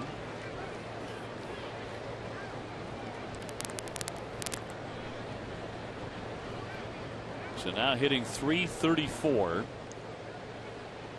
Came into the ball game essentially tied for the National League batting lead with Chris Johnson, the Braves third baseman, both at .332. Bounding ball, and there's Simmons. He's made a tremendous play tonight to turn 2. An easy one here. 2 up and 2 down. He made great pitches to 2 of the top 5 hitters in the National League, Craig and Medlin, or Craig and Molina. Medlin has been outstanding, hitting his spots, good misses, changing speeds. The Braves pretty certain that Brandon Beachy, who's been out for 13.5 months since Tommy John surgery, will come back and pitch. Will be back in the rotation tomorrow against Colorado, and it looks like Paul Mulholland will be on the DL because of a sore wrist. How much of that is affecting Medlin maybe in a possible positive way? A 1-0 pitch hammered down the third baseline, foul. And we talked to him about the Tim Hudson injury, and right when it happened you feel terrible for your teammate, but he immediately felt the responsibility of starting to pitch better again. He was on the brink of losing his spot in the rotation if he doesn't have a good outing tonight, or it was almost predetermined that he probably would go to the bullpen because he's been a bullpen piece before. But I think that he knows the team needs him. He needs to turn it around. He wants to be in the rotation. He doesn't want to be in the bullpen. He didn't say that against management. It's okay to say I want to be in the rotation. I'd say I would not go to the bullpen. But to stay in the rotation, he's going to have to pitch well. He's not lately, but he is tonight to this point. One thing I like about tonight is he has such conviction in throwing these pitches right now that he's accelerating into foot strike. He's accelerating through the release point, and there's some conviction to every pitch. 2-2 to Freeze, bounced up there. We talked about his amazing run as a starter last year. Only lost one time, that was out of the bullpen. The Braves won his last 23 starts during the regular season. Longest such streak in Major League history. He gets Ugla. A ground ball, and he throws on to get him. Freeze retired. He's 0 for 2. So Medlin with a very fast inning. It'll be Ugla, Johnson, and Simmons when we come back.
Sunday Night Baseball presented by Taco Bell is brought to you by Infinity, luxury cars that deliver inspired performance. And by Mike's Hard Lemonade. It's never not a good time for a refreshing Mike's. Muggy night turning into a pleasant evening here in Atlanta. Great to have you along on this edition of Sunday Night Baseball. The Braves have a 2-0 lead, even though they've been out hit by St. Louis by 1. Dan Uggla will lead things off here against Shelby Miller, who has won 10, lost 6. Facing an Atlanta team that can burn you with the home run, and already has tonight. Jason Hayward with a long drive to right. Sharp grounder, Freeze down for it, and will throw on to retire Uggla, who is 0 for 2. And in between innings, our Buster Olney caught up with Mike Matheny, the skipper of the St. Louis Cardinals. Mike, what are you seeing in Shelby Miller so far? He's throwing the ball pretty well. A couple pitches he didn't put right exactly where he wanted to. And Jason Hayward, if you get too much to the plate, he's going to make you pay. And Simmons has been able to get some big hits against us in that situation. He took a pretty good pitch right back up the middle. But overall, I think he's throwing pretty well. Just like to get him a little more efficient so we can keep him in the game a little longer. Now, you talked before the game about the pitching you saw in the first 2 games of this series. How are you feeling about your at-bats so far? It's one of those points during the season we're just going to have to scratch and claw to try to get something going. Double plays aren't helping us much. As soon as we get something going, it seems to get put right out. But it's only a matter of time before we get something really going and start stacking them on top of each other. Mike, thanks. All right, Buster. Mike, thank you very much. Well, that's 70 pitches already for Shelby Miller. And a righty delivers to Johnson, who has a hit tonight. Freeze with the first 2 stops in this inning and guns him out. And there are 2 away. Really, in some ways, we're watching 2 pitchers that have gotten great results early in their career, but are still developing at this level. A curveball down the middle gets spanked by Johnson. A fastball, I don't care how hard you throw it in the big leagues, they can time a bullet. And when you leave in the middle of the plate up, Shelby Miller, you're going to get hit. And those are 3 hits that the Braves have tonight, just on poor location, up and in the middle. Andrelton Simmons scalded a single up the middle to drive in the first run in the second inning. That pushed Johnson across the plate, and he'll take a ball.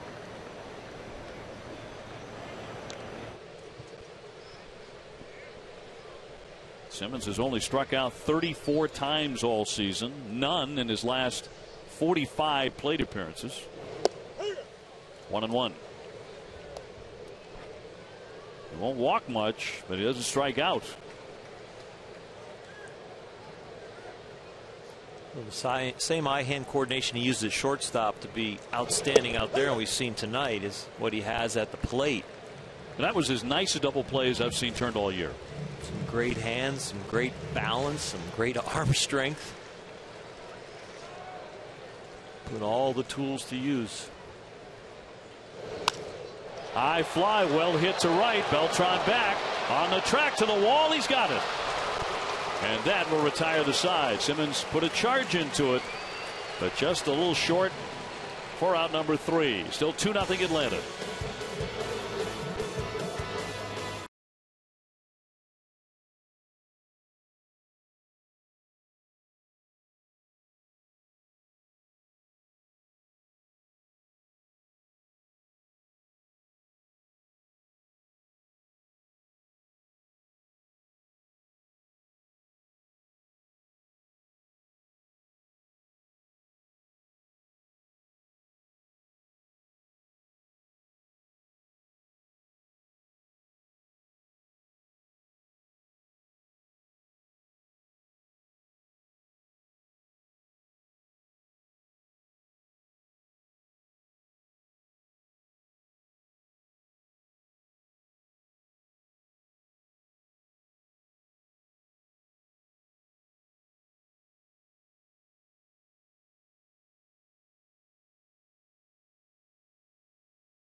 We take it to the top half of the 5th inning. Oral Hershiser, Dave O'Brien with you.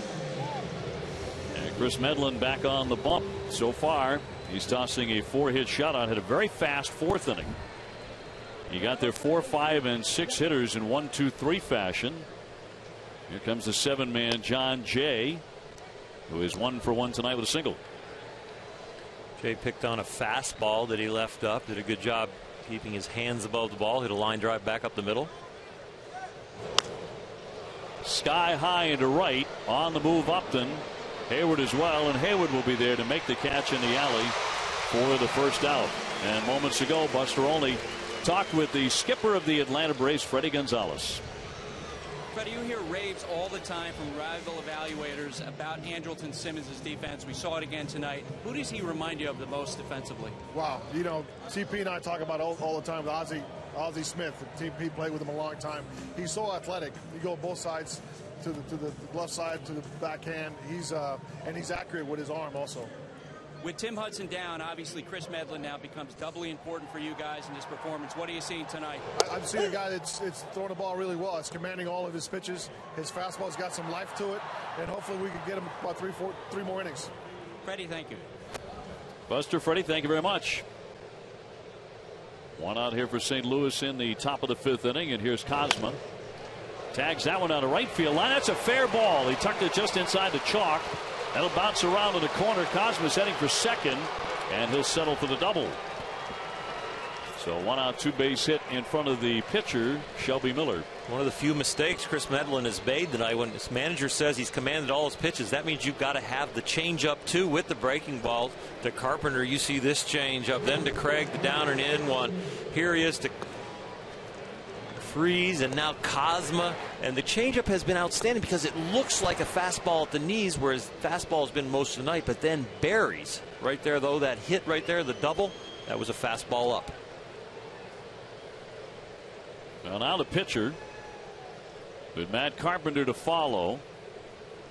Medlin trying to keep his shutout bid intact here. Miller has already blooped in a single to right field, 1 for 1 tonight. Man on second, 1 out. You're not going to bunt here, and as a pitcher who doesn't hit very well, you're just trying to make contact. Maybe you can get lucky again.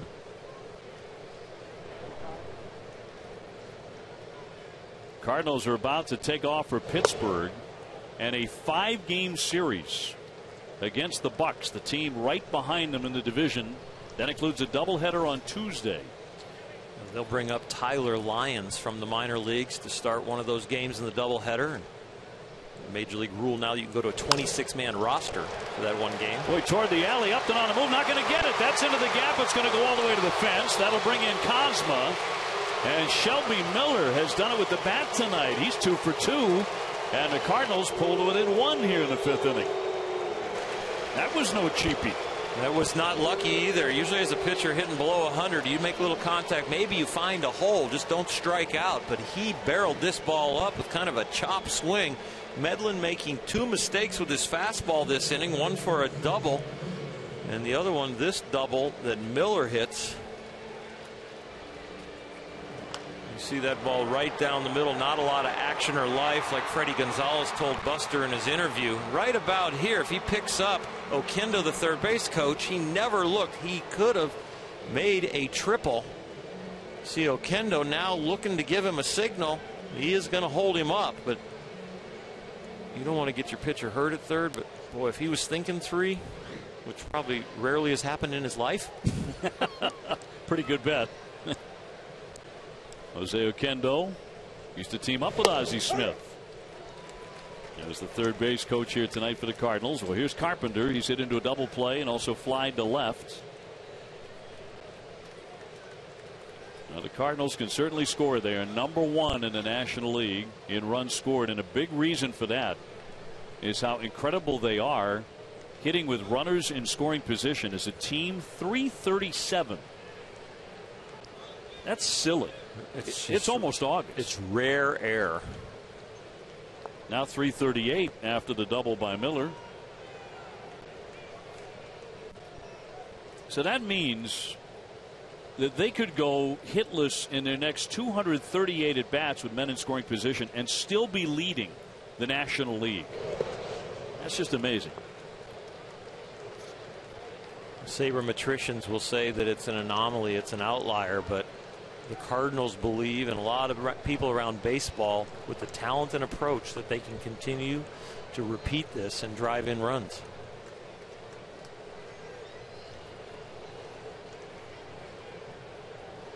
Well, Carpenter's one of those guys who's been terrific in spots like this. Lines that one to left. Gaddis has it lined up, and there are 2 down, with Miller holding at second base. Well, right from the first day of spring training and the first hitters meetings with Mike Matheny and John Mayberry, the thoughts were, don't try and do too much. Use the middle of the field, make contact. There's John Mayberry, their hitting coach. And he does 3 things really, really well, John Mayberry. He tells you what the opposing pitcher has. He tells you what his out pitches are, and then he tells you exactly how he's going to attack that particular hitter. John Mayberry. Yeah, thought to be one of the best hitting instructors in all of baseball. And wasn't a bad hitter. Carlos Beltran 1 for 2 with a base hit. Batting on the left side. Beltran hitting .378 with men in scoring position coming into tonight. Molina .391, Carpenter .397, and Craig is on another planet at .485. Just astonishing success. They really have to be, because they don't hit many home runs. They're 13th in the National League in homers. They hit a lot of doubles. They're gap-to-gap line drive team. You can't be down in power as far as home runs and then still up there in slugging. So you look through the statistics and you see a lot of doubles. Great fastball hitting team. I mean, outstanding hitting team, period. But man, do they murder the fastball into the gaps. Chance to tie it with a runner at second and a run in. Still 1-2 on Beltran. You know, this is a hump inning really for Chris Medlin, for his confidence. He's had these stretches in these poor games where he has shut people down for 3 or 4 innings, 5 innings, and then all of a sudden looks like a different pitcher. And it shows that the confidence in the execution is right on the edge, because this is when you really need to execute, is when all of a sudden you're in a jam, a walk, a couple base hits, the double, and you got to be able to shut it down. The 1-2, high pop into left. Long run out for Simmons. Simmons trying for it. It falls in front of Gaddis, and another run is in. Miller scores. Nobody caught it in left. The inexperience of Gaddis really showing up in a big way there. Boy, Simmons ran all night. There was no way he was going to make that play, and the game is tied 2-2. One of the things that happens with young outfielders learning a position is you play extra deep because it feels comfortable, but that deep then allows a lot of room for pop-ups to drop in.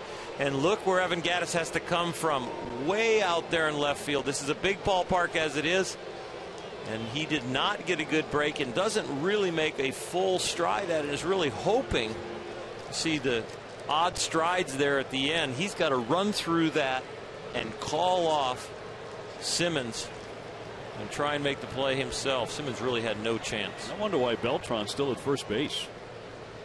Because he assumed it was going to be caught. Yeah, he did. It was that high up, and it was just to left field. Very routine, but he should be at second base. Yes, he should. As high as that was up there, and as long as it was up there. Outside a ball on Holiday. Let's give you a look at Carlos and see how he got out of the box. Not with much. No, and continues to look and assume, and right about now he's like embarrassed for himself and for his team. Just does get back in. Close play at first. So the Cardinals have tied it.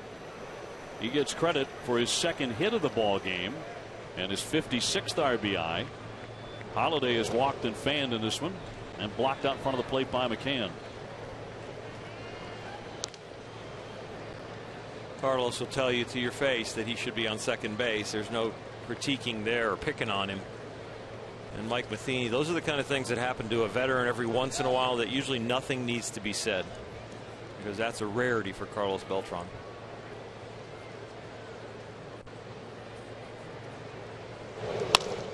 Rocketed. Scooped up there by Ugla, and he'll get the out at first base. That retires the side, but Medlin's shaken up a bit. He allows 3 hits. One in left that probably should have been caught, and we're tied 2-2.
Well, tied up 2-2 as the Cardinals strike against Chris Medlin. Here was Medlin's reaction as he came off the mound. A lot of frustration from Chris Medlin because he had a lead, throwing the ball well, upset with himself, probably upset with Evan Gattis in left field that the ball dropped in, and he's letting out some frustration. And doesn't play real well all the time with your teammates when they've been the ones struggling through your last 3 outings, and now they're trying to win this game with you tonight. And you wonder if it shows up Gattis a little bit in left field. Play certainly he should have made, but he's brand new to that position, a catcher trying to learn it. They will remove him in close games late for defense. He continues to get counseling and help and a lot of extra instruction on how to play left field. 2 strikes on Medlin, who struck out his first time up. So Shelby Miller getting some offensive support in a 2-2 tie. And down goes Chris Medlin. 1 man on a pregame. A little bit of that instruction from a teammate. Well, Reed Johnson, who plays outstanding defense himself, left field, teaching him now where not to field the ground ball. Not around on the outside of his left leg, but between his legs, so his shoulders line up better for the throw into the infield, especially to third base. Don't want to go off to the side and reach around, then your front shoulder takes a long route to get there. Get it between your legs, and now you're squared up quickly. Outside, no, but the inside between your legs, yes. Here's Jason Hayward. He's walked and belted a home run, which was out of here in about 2.5 seconds. The other instruction that Gattis was getting between innings was about being more aggressive when it's between him and an infielder on who will catch a high pop-up. He is the captain right there, and that's what they're going over there, I'm sure, about. Just it's hard to be aggressive when you're learning a position. It's kind of like you're hoping everybody else picks you up until you get it. 1-2 on Hayward. Justin Upton on deck.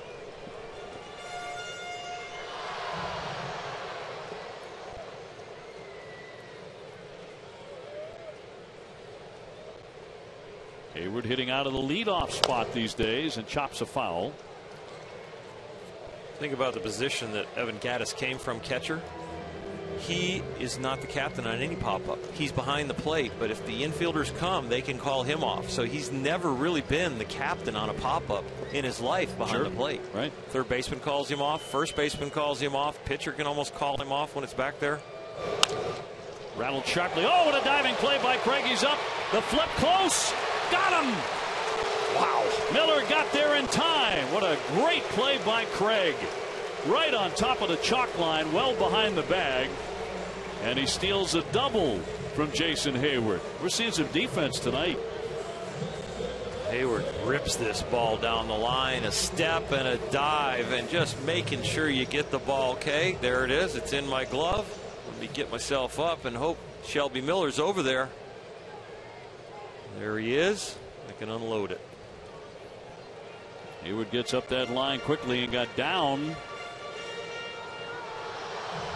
And out at first base. A tremendous stab by Craig.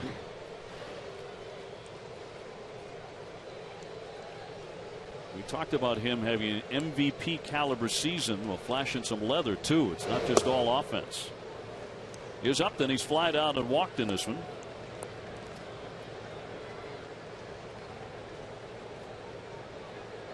I wonder if he is a little shaken up on that play. Through the hole, base hit. Cosma couldn't get there, and it's a single for Upton.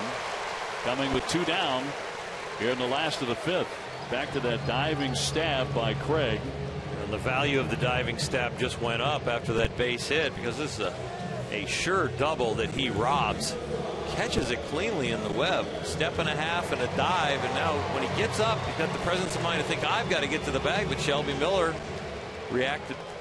Didn't assume the ball was down the line, got off the mound and picked his first baseman up, who really rescued the whole play. That'll send up Freddie Freeman, who's hitless in the series, 0 for 2 tonight, with a fly to center and another one to left. Breaks his bat, loops that one over short. Cosma racing out, he can't get it. Rounding second, heading for third, Hayward, and he's safely there. Back-to-back 2-out hits here in the 5th inning for Atlanta. Well, 2 out. Justin Upton is going all the way, so he's probably going to get the third. He's actually thinking about scoring if Matt Holliday juggles this ball at all in left field. So 2 out. He's off at the crack of the bat, and right about here, he knows it's dropped in. Is Holliday going to drop it or not? He doesn't. He's got to hold up at third. Freeman's bat was shattered. It did indeed. You could hear it all over the ballpark. So Upton at third, Freeman at first, and here's Evan Gattis with an opportunity to atone for the ball he did not catch in left field that allowed a run to score. He's 0 for 2 tonight. I like breaking ball here because I know he wants to hit to make up for that play in left field. Or 94 on the black. You can do that too. Yeah, that'll work. 0-1.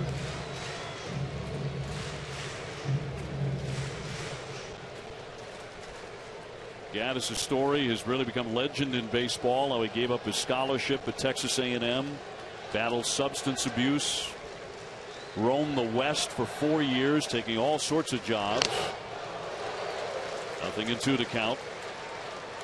Parked cars. He was the operator at a ski lift. He worked in a pizza parlor, worked at Yellowstone National Park before returning to baseball a couple of years ago. Quite a journey.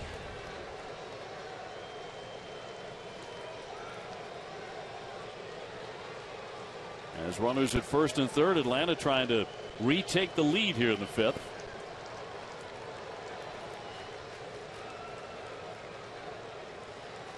Two down, 2 on. Back to the net. Gattis returning to baseball in 2010 at a small Texas college. The Braves found him there. They drafted him, and he tore it up in the minors and in the Venezuelan Winter League. They invited him to spring training this year. All he did was hit .358.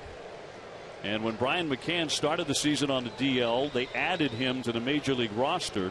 His first major league hit, his second major league at bat, was a home run against Roy Halladay. He was then named the National League Rookie of the Month for April. Some story, but down he goes hacking for strike 3. 2 men stranded. And when we come back, the MVP candidate who just flashed the leather, Alan Craig, coming up.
The Cardinals' upcoming schedule, they go to Pittsburgh for the next 5, including a Tuesday doubleheader.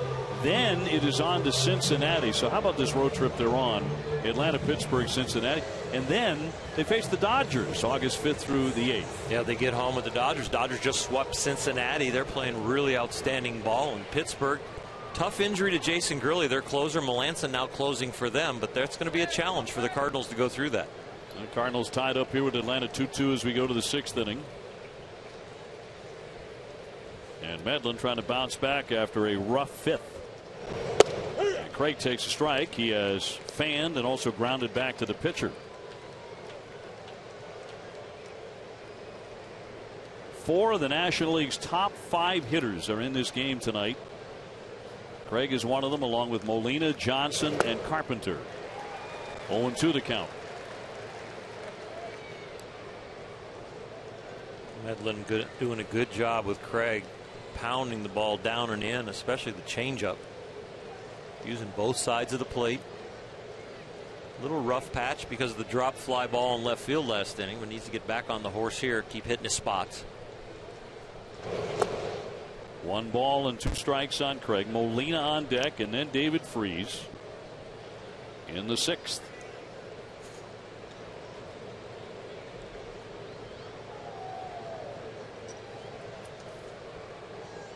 Medlin's 1-2, and he struck him out swinging. He fans Craig for the 2nd time tonight. Craig now 0 for 3. That was an outstanding breaking ball. At 12-6 on the clock. Take a look at this break and how far it comes from the sky.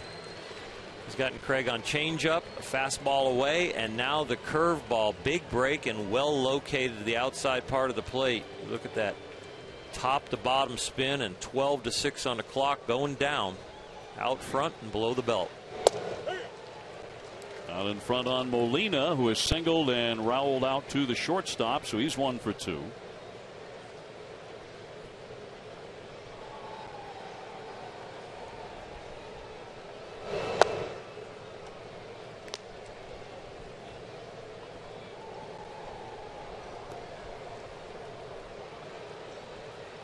Medlin probably working the last time through the order before they go to the pen, so now throwing a few more curveballs.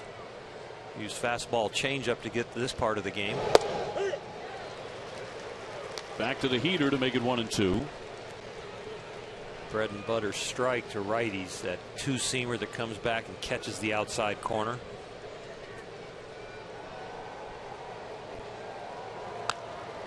Little looper toward left. That's going to drop down for a base hit. And Molina has his second single of the ball game. This one coming with 1 out in the 6th inning. Gaudier is 2 for 3.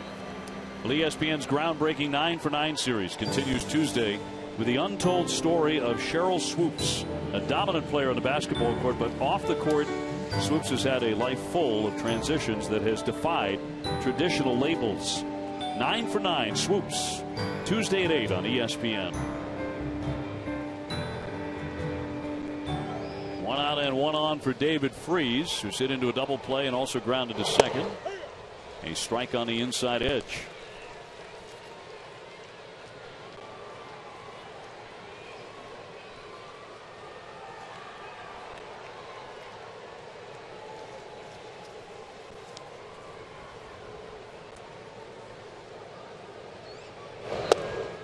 And that'll miss down low. The Cardinals, a team that rarely runs.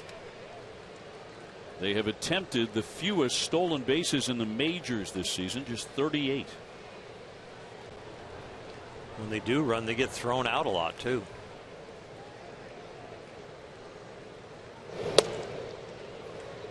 Brave pitching staff has done an amazing job on them trying to sweep this. 18 innings prior to tonight, only 1 run. Talking about the top on base percentage team in the National League, the #1 in runs. Minor and Tehran did great jobs as their starters. Low and in far, 3-1 to count. It's a good hitter's count here for Freese. As well as the Cardinals have played, and they have the best record in the majors. 62-39. They just can't shake the Pittsburgh Pirates or the Cincinnati Reds in that brutal NL Central.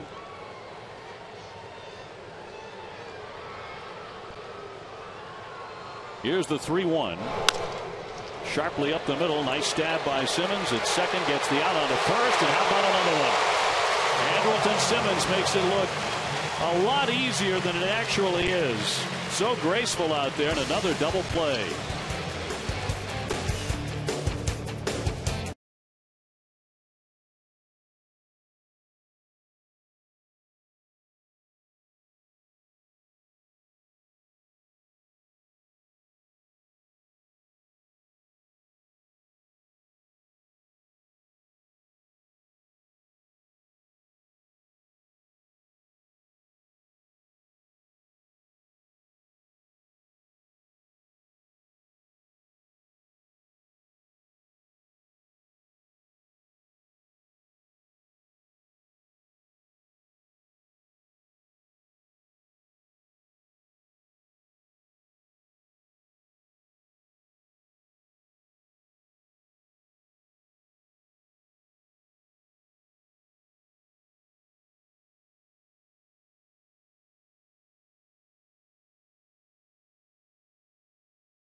Sunday Night Baseball presented by Taco Bell.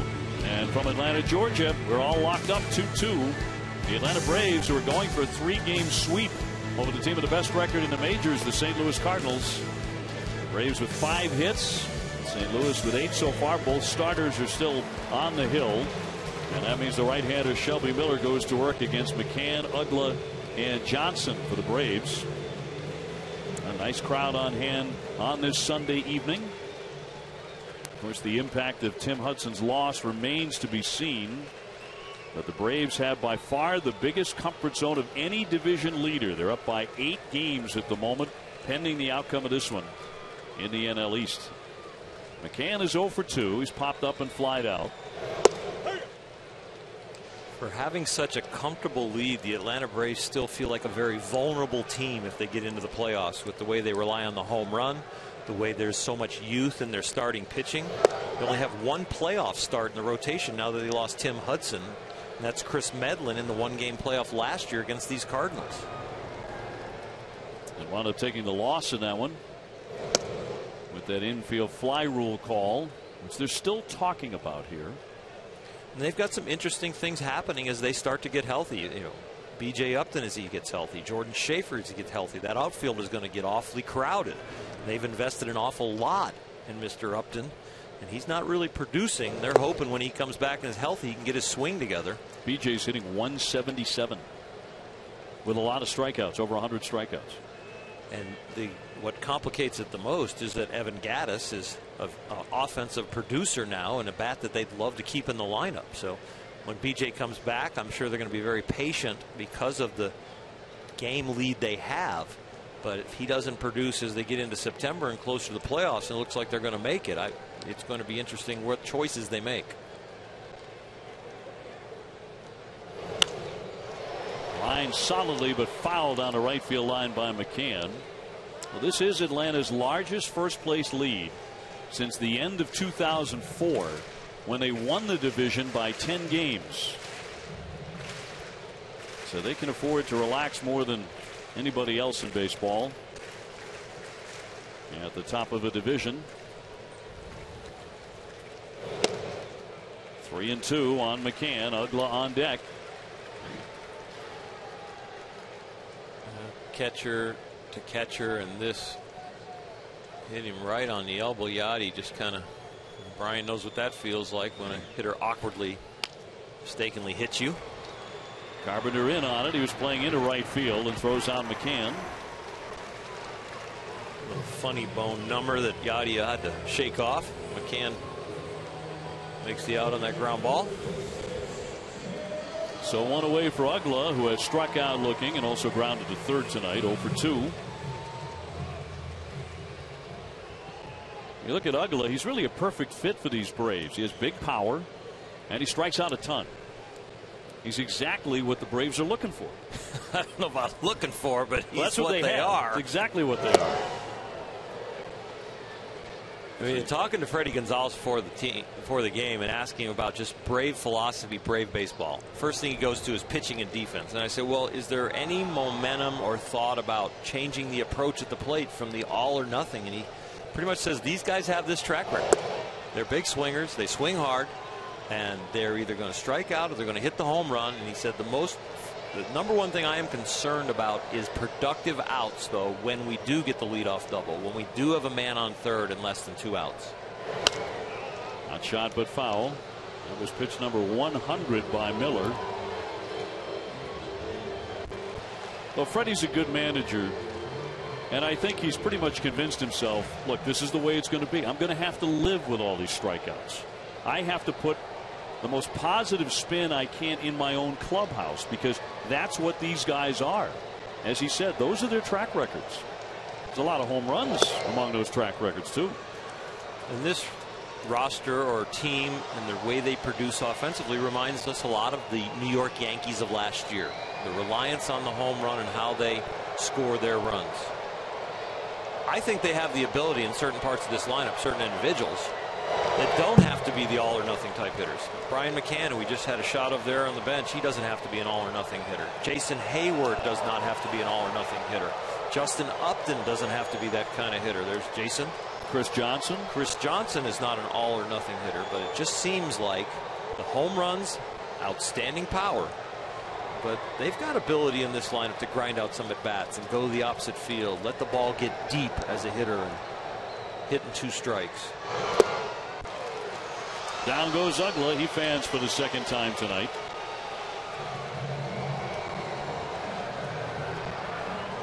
So 2-man away, and on behalf of Major League Baseball, we salute all of Cooperstown, New York on its Hall of Fame weekend and offer congratulations to this year's award winners and to the 2013 National Baseball Hall of Fame inductees and their families. MLB.TV is celebrating 11 years. You can watch every out-of-market regular season game live on your favorite supported mobile and connected devices. With MLB.TV Premium, visit MLB.TV for details. One of the honorees in Cooperstown this weekend was Dr. Frank Jobe, who put me back together after I had 99 wins in the big leagues, and then was fortunate enough that he repaired the front of my shoulder and gave me another 104 or so wins and extended my career. And he has Hall of Fame credentials as far as number of wins, number of saves, number of careers he saved. And it was so nice to see the Hall of Fame recognize him. The inventor of the Tommy John surgery, yes, which Chris Medlin, who is pitching for the Braves tonight, had in 2010. Yes. And so many others. Brought back so many careers that would have ended. A war hero that saved people in the war, and his life was under fire, and he was blessed to make it out of the war and then become a great surgeon. Chris Johnson 1 for 2 with a base hit.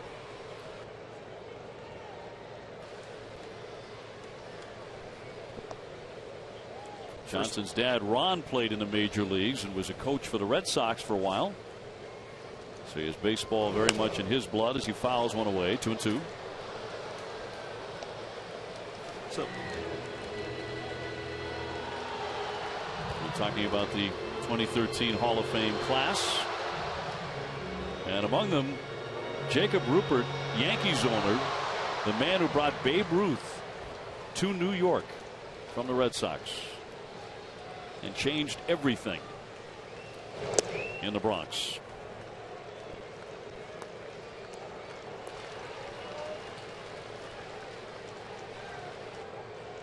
Base is empty here, 2 down. Full count on Johnson.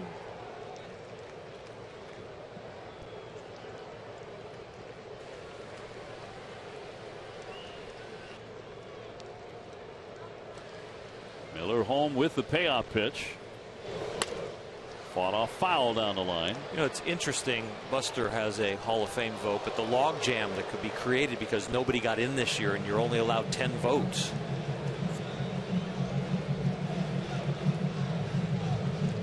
Now, so many next year are going to have a very good chance to go into the class of 2014. No living member in this year's Hall of Fame class. 3-2 pitch, hammered to right field, sliced deep into the corner, and that is going to be a foul ball. Johnson's already driven one down that right field line. That man right there, Greg Maddux, Tom Glavine will be on the ballot. Frank Thomas.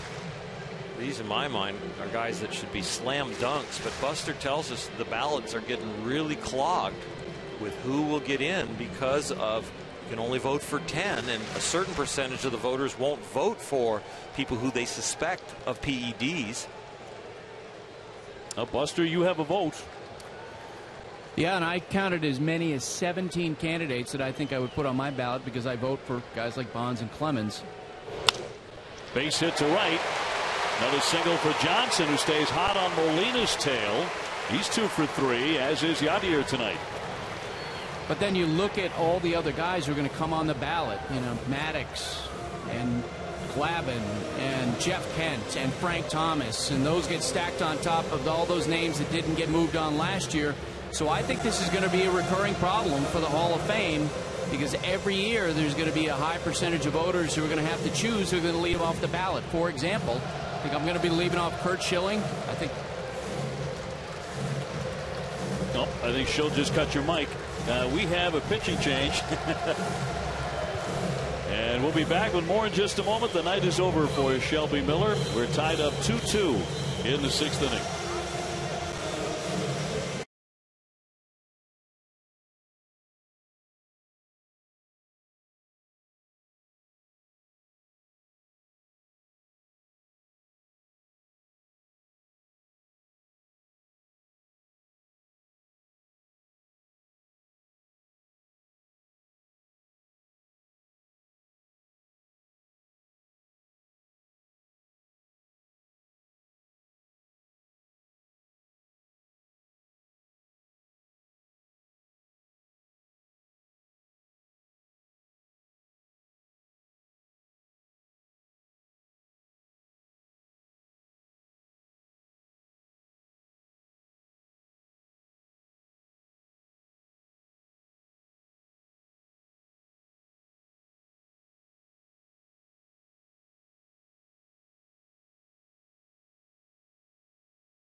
Here for the St. Louis Cardinals. Seth Main is coming out of their bullpen, where he has been very, very effective. MLB coverage on ESPN continues this week. Monday at 7, West rivals squaring off. Mike Trout and the Angels taking on the Rangers. Wednesday at 7, Carlos Beltran and the Cardinals battling the Pirates. And then Sunday at 8, we see the Braves again. They head to Philadelphia to take on Chase Utley and the Phillies. And the first pitch will be in there for strike one on Simmons. Seth Maness, a nice running fastball, a sharp breaking ball. One of the 4 rookie pitchers on this Cardinal staff that have done an outstanding job. And especially for Seth. Runners that he has inherited, only 10.7 have scored. That's second in the NL. Not a big strikeout guy, but he can get you to put it in play. Big double play guy. He gets a lot of double plays. He doesn't need one here, but he is looking for a ground ball out.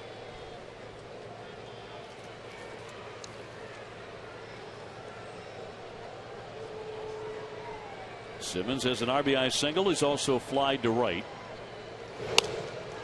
High pop, loop toward right field, racing out for it. Carpenter is not going to get it. It dunks in for a hit. Heading down to third and stopping there is Johnson. A base hit for Simmons. Braves on the corners.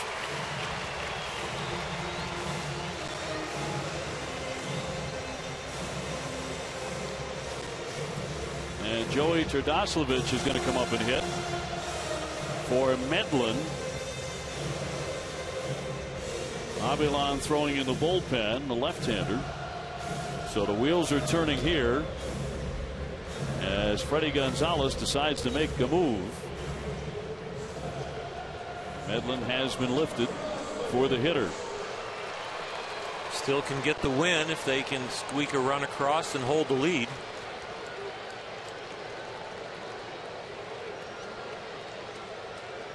Two on, two out, and nothing in one. So Medlin threw 95 pitches.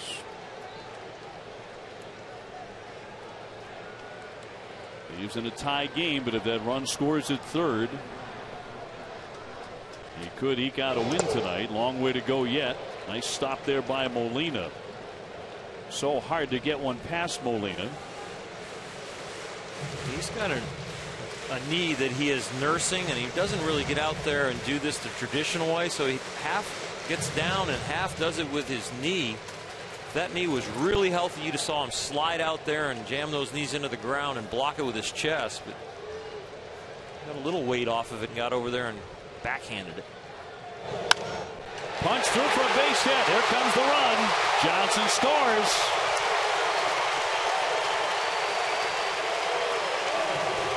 Goslovich comes through with a base hit, and Medlin has the lead.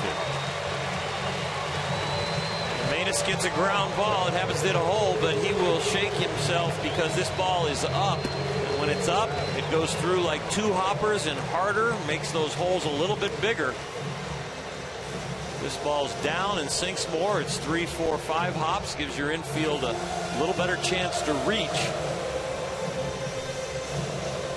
And Medlin and Freddie excited to get that run across. Gonzalez pushing the right buttons here, and another pitching change has been forced on 3 consecutive hits by the Atlanta Braves, who are back in front here in the 6th inning. Another call to the St. Louis bullpen. Segrist is coming on. Atlanta with a 3-2 lead. Back with more in a moment.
Sunday night baseball on a muggy evening. Medlin started out pitching very, very well. Got some offensive help from Hayward, who jacked a long home run to right field. No doubt about that one, as it easily cleared the wall. Part of the uprising for Atlanta early on. They have just added another run to retake the lead 3-2. They've got that tomahawk chop going. And Medlin has a chance to pick up a victory here tonight after the RBI pinch hit. And now here comes Hayward with runners at first and second.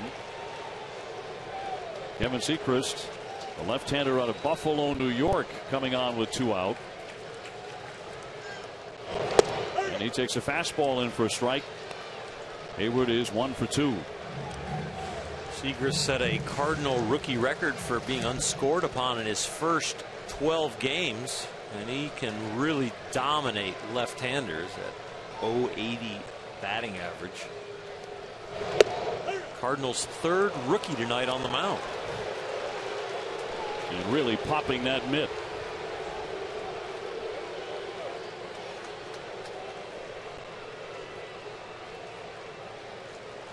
It's been a busy inning for the pitchers for the St. Louis Cardinals.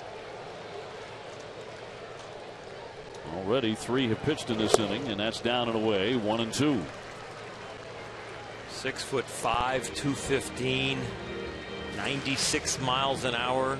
Good sharp breaking ball, shown poise so far early in his big league career, and has dominated left-handed hitters. He's out of Wellington, Florida, which is a real baseball hotbed at the high school level. 2 and 2.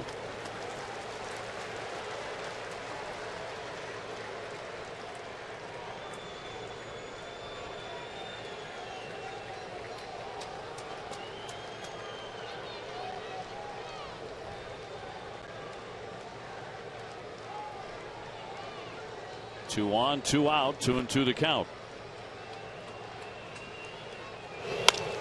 Up the middle, through for a base hit. Here comes another run, and Atlanta leads it 4-2. Throw gets away, but no advance. But another run is in on 4 consecutive singles.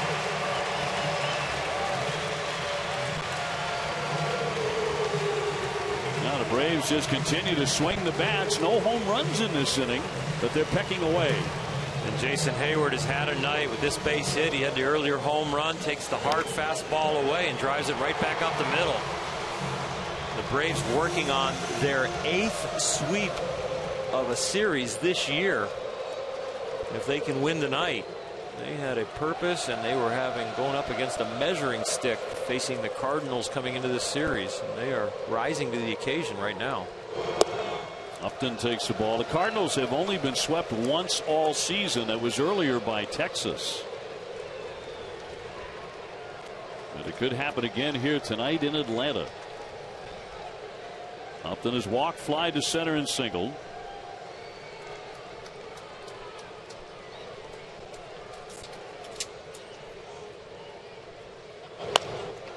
High pop-up sky foul off first base. Does Craig have room? And he makes the catch right there on the railing. Todoslavich, one of the many heroes in the inning. He comes up with his first RBI pinch hit coming off the bench, and he delivers for Fredi Gonzalez.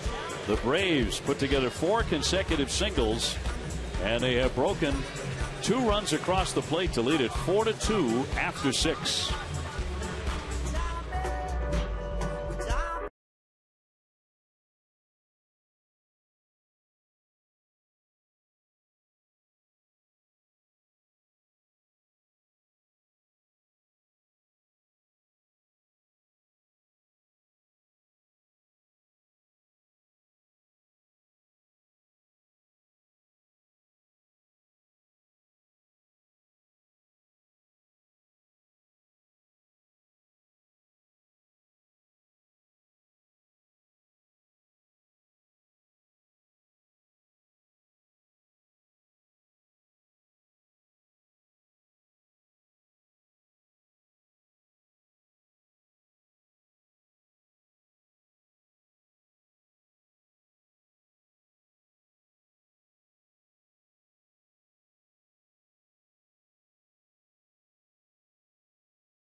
Sunday Night Baseball presented by Taco Bell is brought to you by MasterCard, proud supporter of Stand Up to Cancer, and by Nissan, innovation that excites. Oral Hershiser, Dave O'Brien with you here on Sunday night from Atlanta, and the Braves have just taken a 4-2 lead over the St. Louis Cardinals, who have the best record in the major leagues. The Red Sox have the best record in the American League. And Luis Avilan coming out of the bullpen delivers strike 1 to get started here against Jay. Avilan looking to shut him out in the 7th, and Jordan Walden probably pitched the 8th for the Braves, and then Craig Kimbrell in the 9th. If all goes according to plan for Fredi Gonzalez.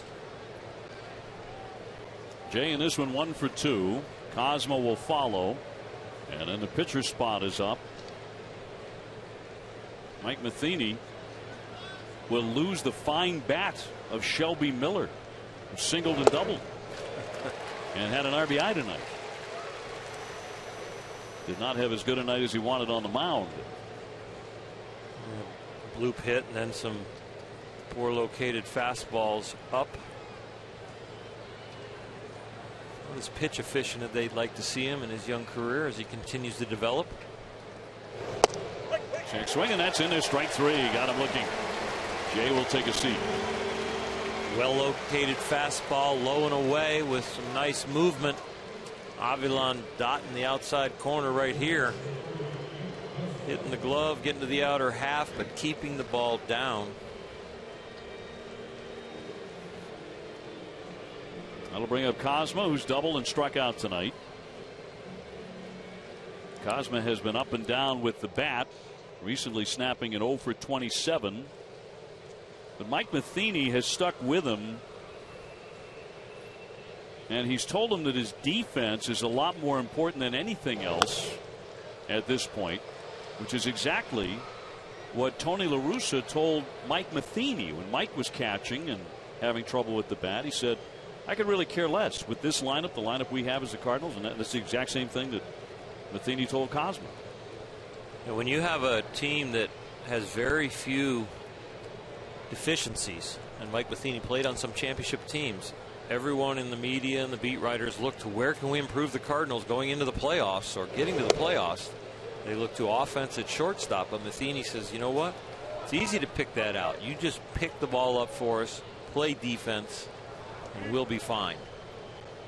Matheny was a .239 career hitter, but he did win 4 Gold Gloves. Rocketed foul. And Matheny saw a stat just the other day about RBIs out of the 8th hole across the National League, and the Cardinals are #1. So Kozma might be a little short in statistics, but for as far as an 8-hole hitter, he's doing his job. And that doesn't mean he is not going to develop or they don't have high expectations for his bat. That's where he is right now with production. Tony Cruz has come to the on deck area to hit in that 9 slot for St. Louis. And Ayala is warming up in the Atlanta pen. Maybe they're not going to go to Jordan Walden. Typically, it's exactly what they do. Walden has the 8th inning and Kimbrel has the 9th. Worked out pretty darn well for Atlanta. Particularly at home, the Braves are 33-15 here in Atlanta. The 1-2. Even up on Kozma.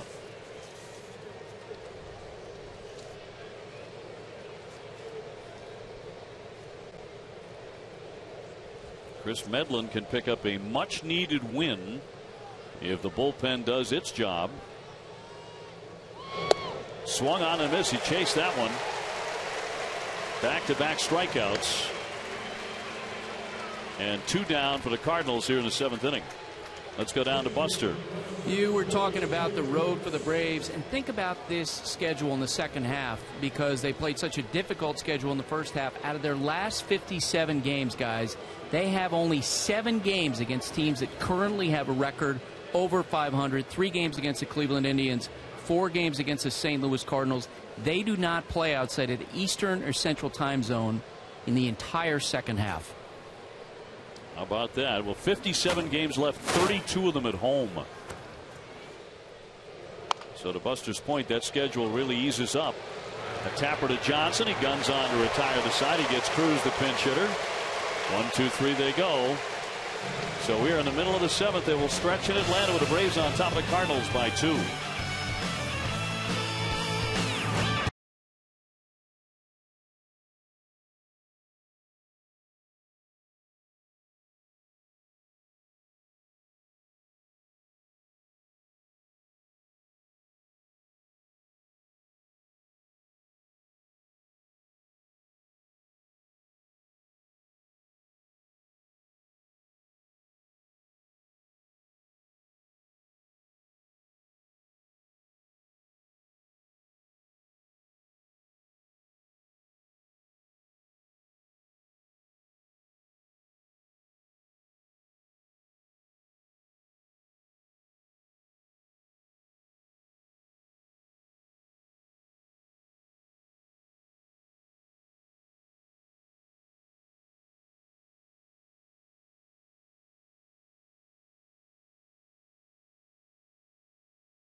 Images from around the ballparks, Major League Baseball and Cooperstown on this Sunday.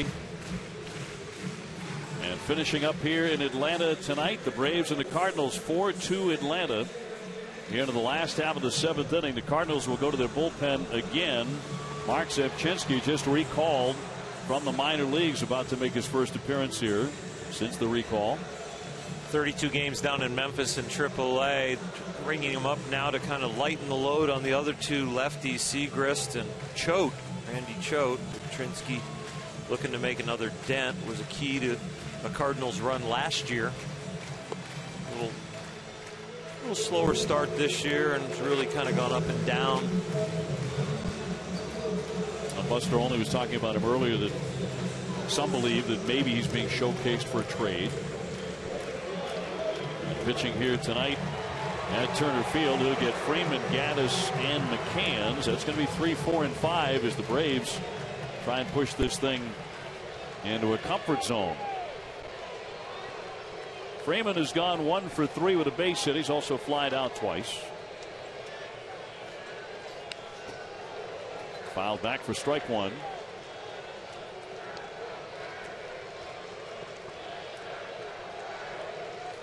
Freeman has been a big clutch guy for Freddie Gonzalez this season, with 9 game-winning RBIs already. Not even August yet. 0-2.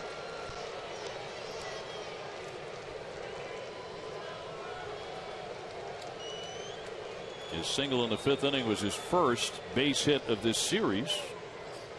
He waves, and down he goes for strike 3. 3 pitches, and he's gone. 1 away in the 7th for Atlanta. And that'll send up Gaddis. It's quite a breaking ball right here after a couple well-located fastballs. If you're auditioning for a trade, you might pitch so well you might not get to leave. Gaddis is hitless tonight. He struck out twice. He's also hit into a fielder's choice, but he has not been cheated with one single swing. The way he attacks it. 6'4", 230. Gaddis and Ugla will never get accused of swinging lightly or having a 2-strike approach.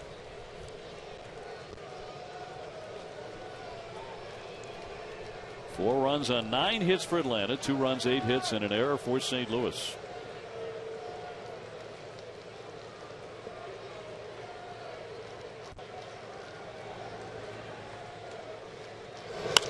Line shot off the pitcher. That one glanced into center field. And rolls all the way out to Jay.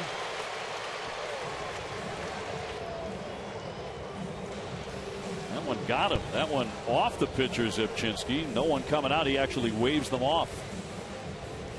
We talked about Gaddis and how hard he swings. Take this in real speed.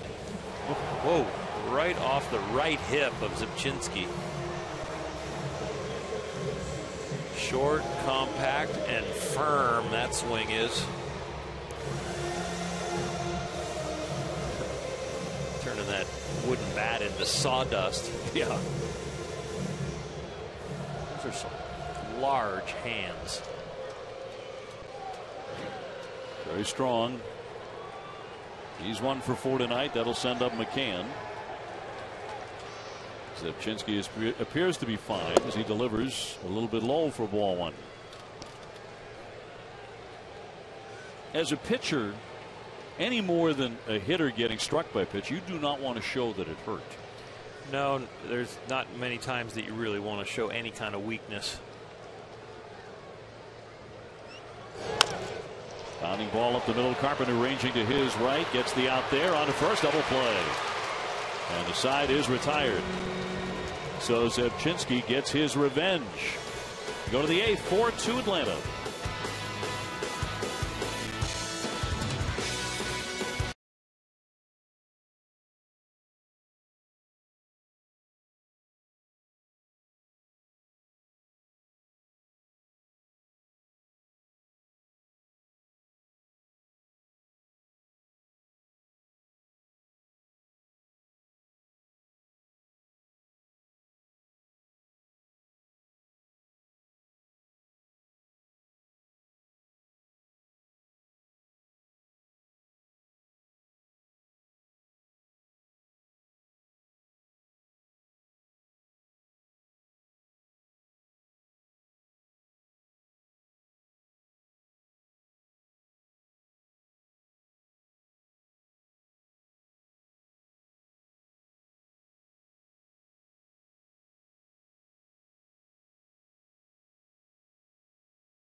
Ball is presented by Taco Bell. Sometimes you gotta live Moss.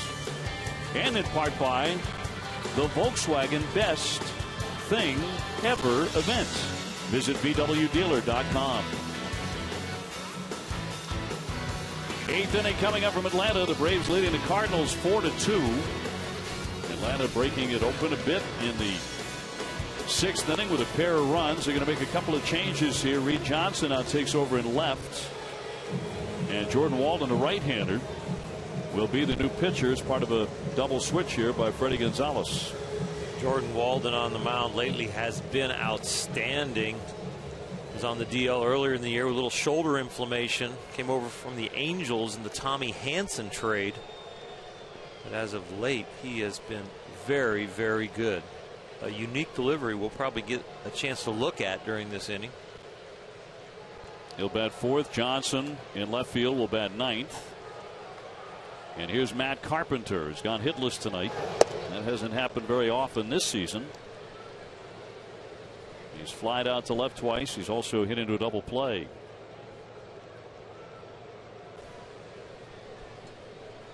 Carpenter just named to his first All-Star team. One of 5 Cardinals to represent the National League. 1-1 to count.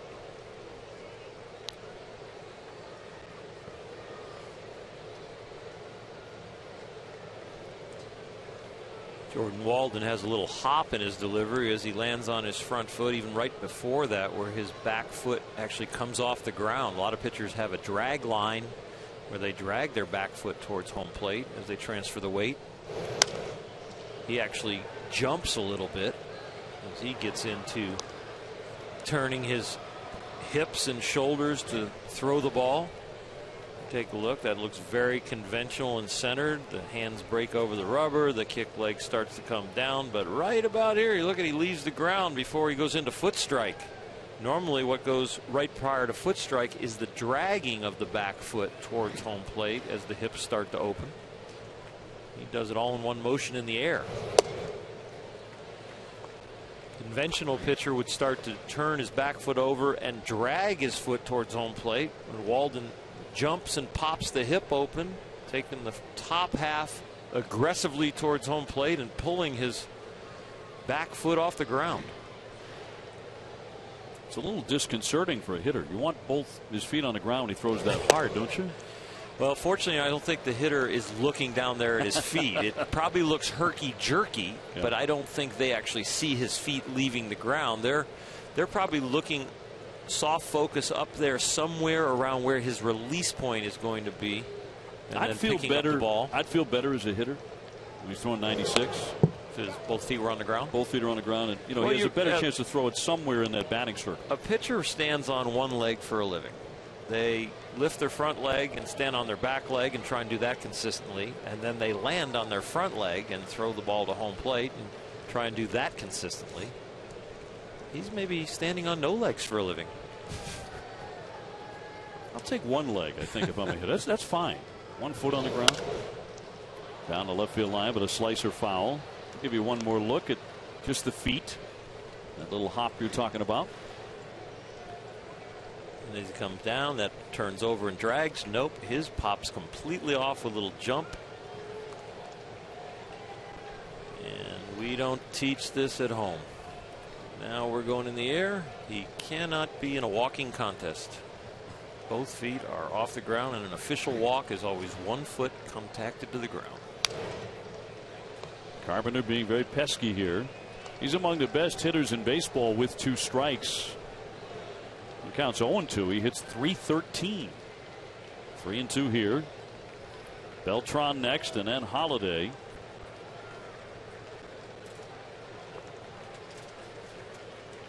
This will be the 9th pitch of this at bat. The payoff. Fly to center field, dead away. Hayward is there. One gone. The Cardinals starting to run out of chances here in the 8th inning, trailing by 2. And some would say this is the easier inning with Craig Kimbrell looming for the 9th. This would be his 3rd outing in a row. He's only done that once, one other time this year. I think Freddie Gonzalez will be very comfortable putting Craig Kimbrell on the mound in the ninth if the lead holds this way. Beltran has a pair of hits in this one. He's 2 for 3.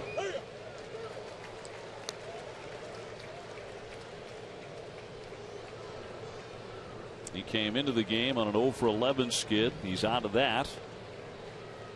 A 36-year-old switch hitter. 1 ball and 1 strike to count.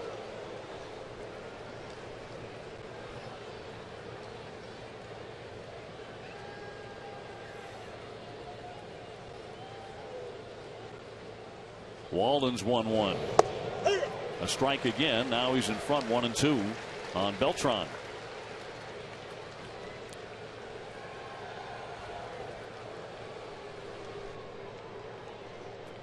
Cardinals have only scored in 1 inning. That was in the 5th when they got a pair. Down he goes for strike 3. Chase one downstairs, and down goes Carlos. Let's take a look at that last pitch that he went after.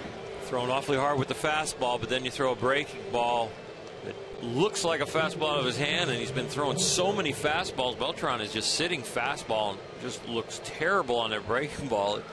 60 feet 6 inches. A pitcher, when he strides and releases it around 55 or 54 feet away. That ball spiked at about 6 feet in front of the plate. That's a really, really good hitter. Looking really bad. Here's Holiday. He has struck out and grounded out and taken ball 4 tonight. Cardinals have activity in their bullpen.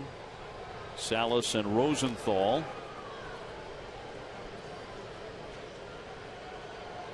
Top of the 8th, 2 away. Holiday just getting back into the lineup yesterday. Skies a pop-up in foul ground. And Freeman in friendly territory leans in. Oh, what a play. He caught it. Freddie Freeman goes into his own dugout. Got hung up on a railing and made the play. Outstanding catch by the first baseman. Well, it's a night where we have seen one defensive gem after another. And here's another one on the list. Teammates finally came to his aid. Took a little while, but he held on. That's an outstanding grab. Who's running for cover? Someone's going to get fined. 4-2 Atlanta.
Atlanta. And the Braves hold a 4-2 lead on the St. Louis Cardinals. Braves trying to sweep this series. Big swing and a miss here by Dan Uggla facing Fernando Salas coming out of the bullpen for the Cardinals. Bullpen has been solid throughout the year. They've juggled here and there. Mojica, now the closer, put it back in order. Salas has done a solid job. Uggla pokes a foul. He's gone 0 for 3 tonight with 2 strikeouts. And Craig Kimbrell, the closer, loosening up for Freddie Gonzalez.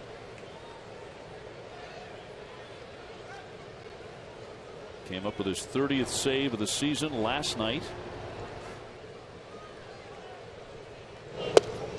In there for a strike, and Uggla will take a seat again. He strikes out for the 3rd time tonight.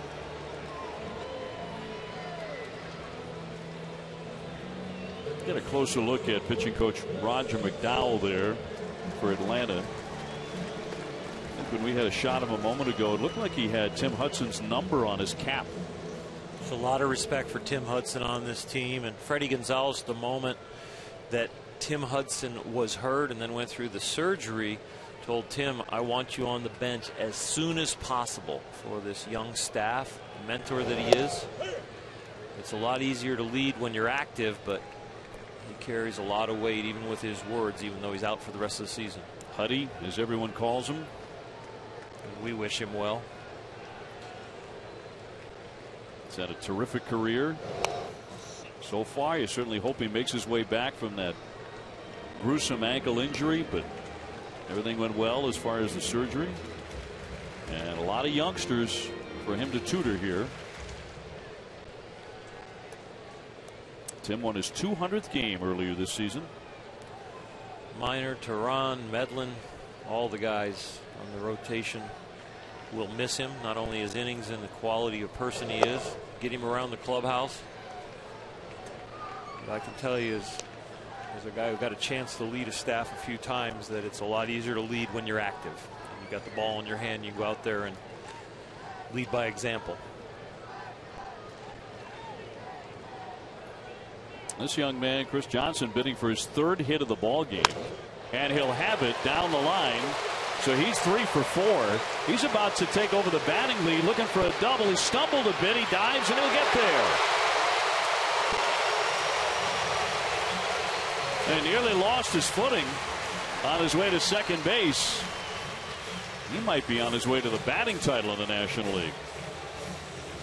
That's really odd to think about. You're not talking about a leadoff hitter or a 3rd hitter. You're talking about somebody who hits down in the order from 5, 6, and 7 is where Chris hits most of the time. It's a ball where he's really kind of fooled, but keeps the bat in the strike zone for a long time. Cuts the corners real well. Remember, Matt Holliday's out there and left. Stumbles. Holliday, not known as the best left fielder in baseball, but does a solid job. But you can take advantage of him when you go down the line. Simmons trying to pick it up. So he is nudged in front of Yadier Molina in the batting race. Chris Johnson is now number 1 at 338. Molina at 335. And yet another Cardinal in there. Alan Craig at 326. And as we close in on the end of July, and that one inside on Simmons, who turned one of the most spectacular double plays of the season earlier tonight. And with Cosma and Simmons in this game at shortstop, you can get a highlight film just watching the 2 of them. And both first basemen have made brilliant plays. Craig stole a double with a great diving stab. There's a high fly ball, pretty well hit, but it'll hang up there. Holliday with plenty of room behind him. 2 down, runner holding at second.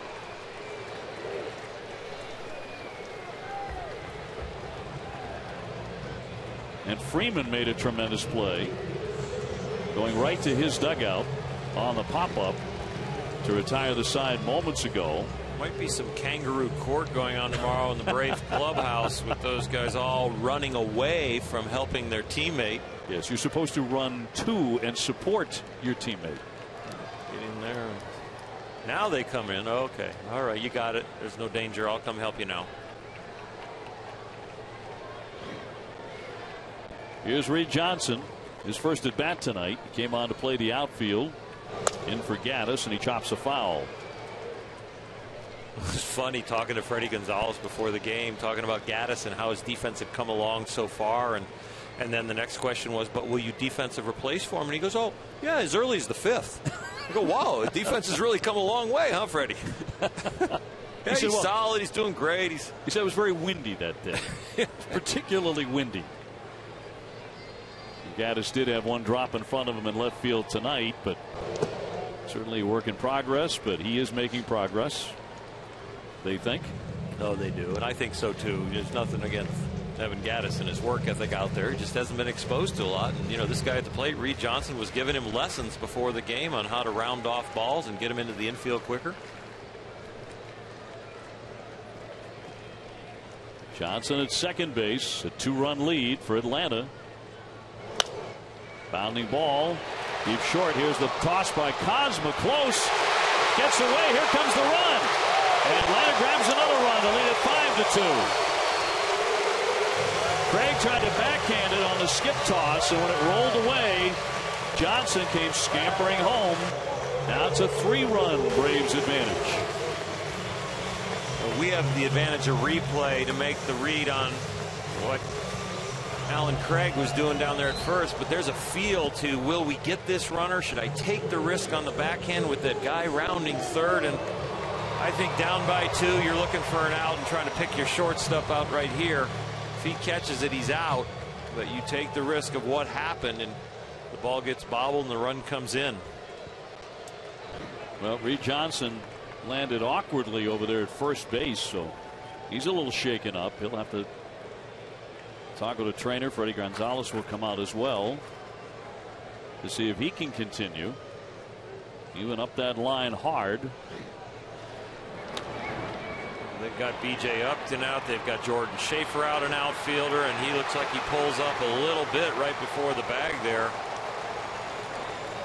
Reed Johnson, a veteran player, knows how to get ready to come in, and it was no surprise that he came in as a defensive replacement. He was loose. He just happened to pull something there going down the line. He's going to have to come out of the ball game, so the Braves will have to run for him, and Jose Constanza will come in and run for him. So it's a single, an error on the shortstop, no RBI on the play.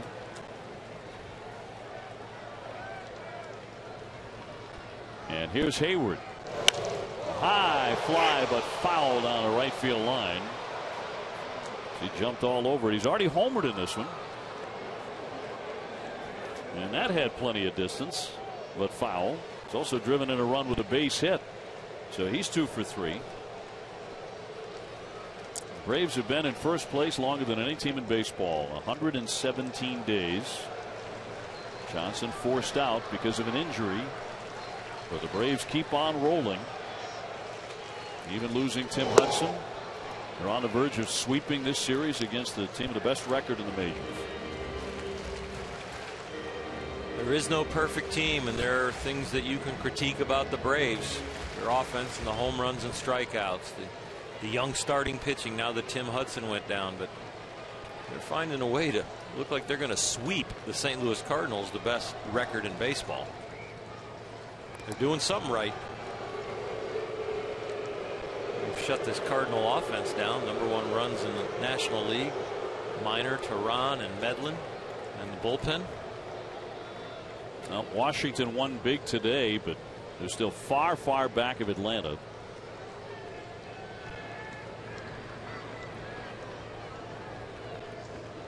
The 2 pitch, he won't chase it. This would be Atlanta's 60th win of the season.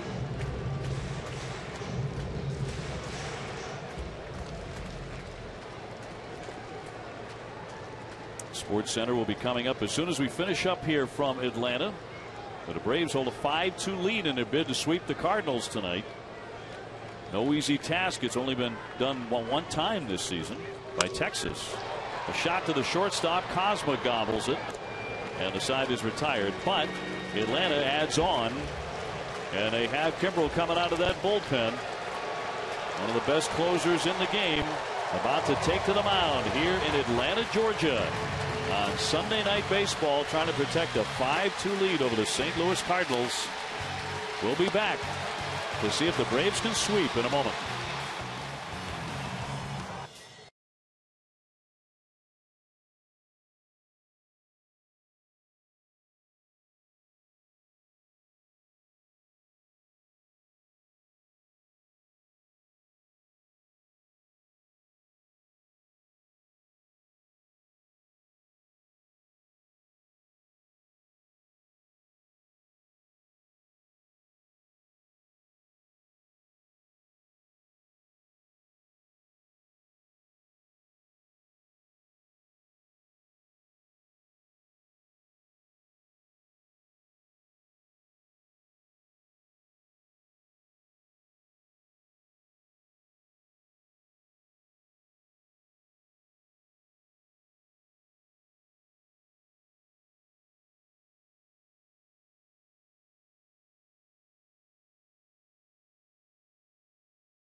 Coming up next on SportsCenter, as Kimbrel begins his warm-ups, Yasiel Puig's walk-off home run for the Dodgers. Wait till you see how he finished that one up. How he crossed the plate. Derek Jeter returns in homers, and the Yankees win on a walk-off. And a Sunday conversation with Matt Ryan. That's all coming up on SportsCenter.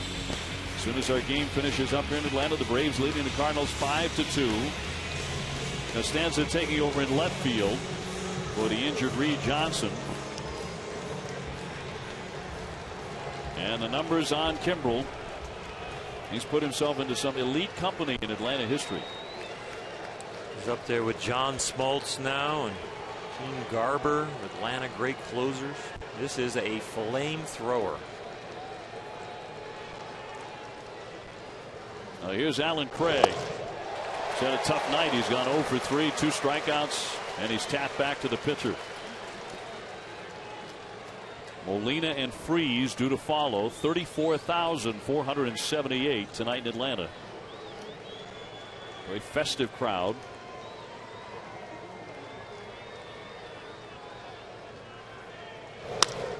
Crack to center field. Hayward there on the back pedal and makes the catch over the shoulder. Had to make a last-second adjustment, but he hauled it in. One man out. And tonight's Chevrolet Player of the Game as the managers made that catch. Jason Hayward 2 for 4. He crushed a home run. He drove in 2. And he's in an odd position in the batting order for the Atlanta Braves, leading off, and he's in an odd position in center field, and he's doing everything very well for him right now. Yadier Molina has gone 2 for 3 with a couple of singles. He pokes a foul. We mentioned this, Kimbrel with his 30th save last night lifted into elite company as he has joined John Smoltz as the only pitchers in franchise history with 3 30-save seasons.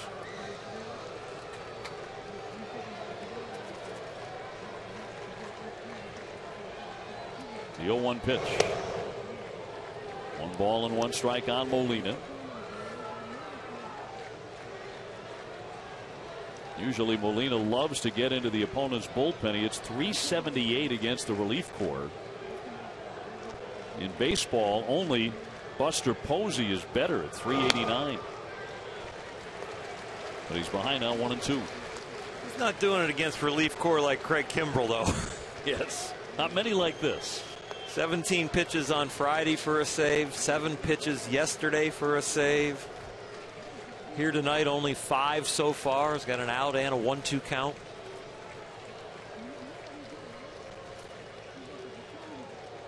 The 1-2 home. Line into right, closing on it. Upton, he'll make the catch. 2 down. Well, there'll be talk about Atlanta pitchers sweeping these Cardinals, but those last 2 balls were atom balls. They're just not hitting in good luck right now. Well, the Braves not only on the verge of a sweep, but 1 out away from increasing their lead to 8.5 games in the National League East.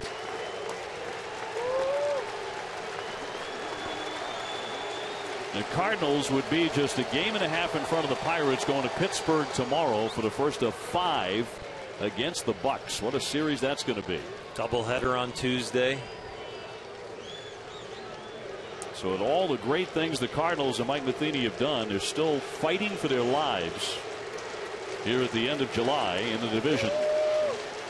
Freese has gone 0 for 3. He's been doubled up twice. Popped up. Short right. Ugla out. Freeman out. Freeman makes the catch, and the ball game is over, and Atlanta has swept the St. Louis Cardinals. 5-2 the final score. So the Cardinals head for Pittsburgh, having lost 3 consecutive games to Atlanta. Now it's on to Pittsburgh, and after that, Cincinnati. Major League Baseball coverage continues on ESPN tomorrow night at 7. It's the Angels against the Rangers. Sports Center is coming your way next.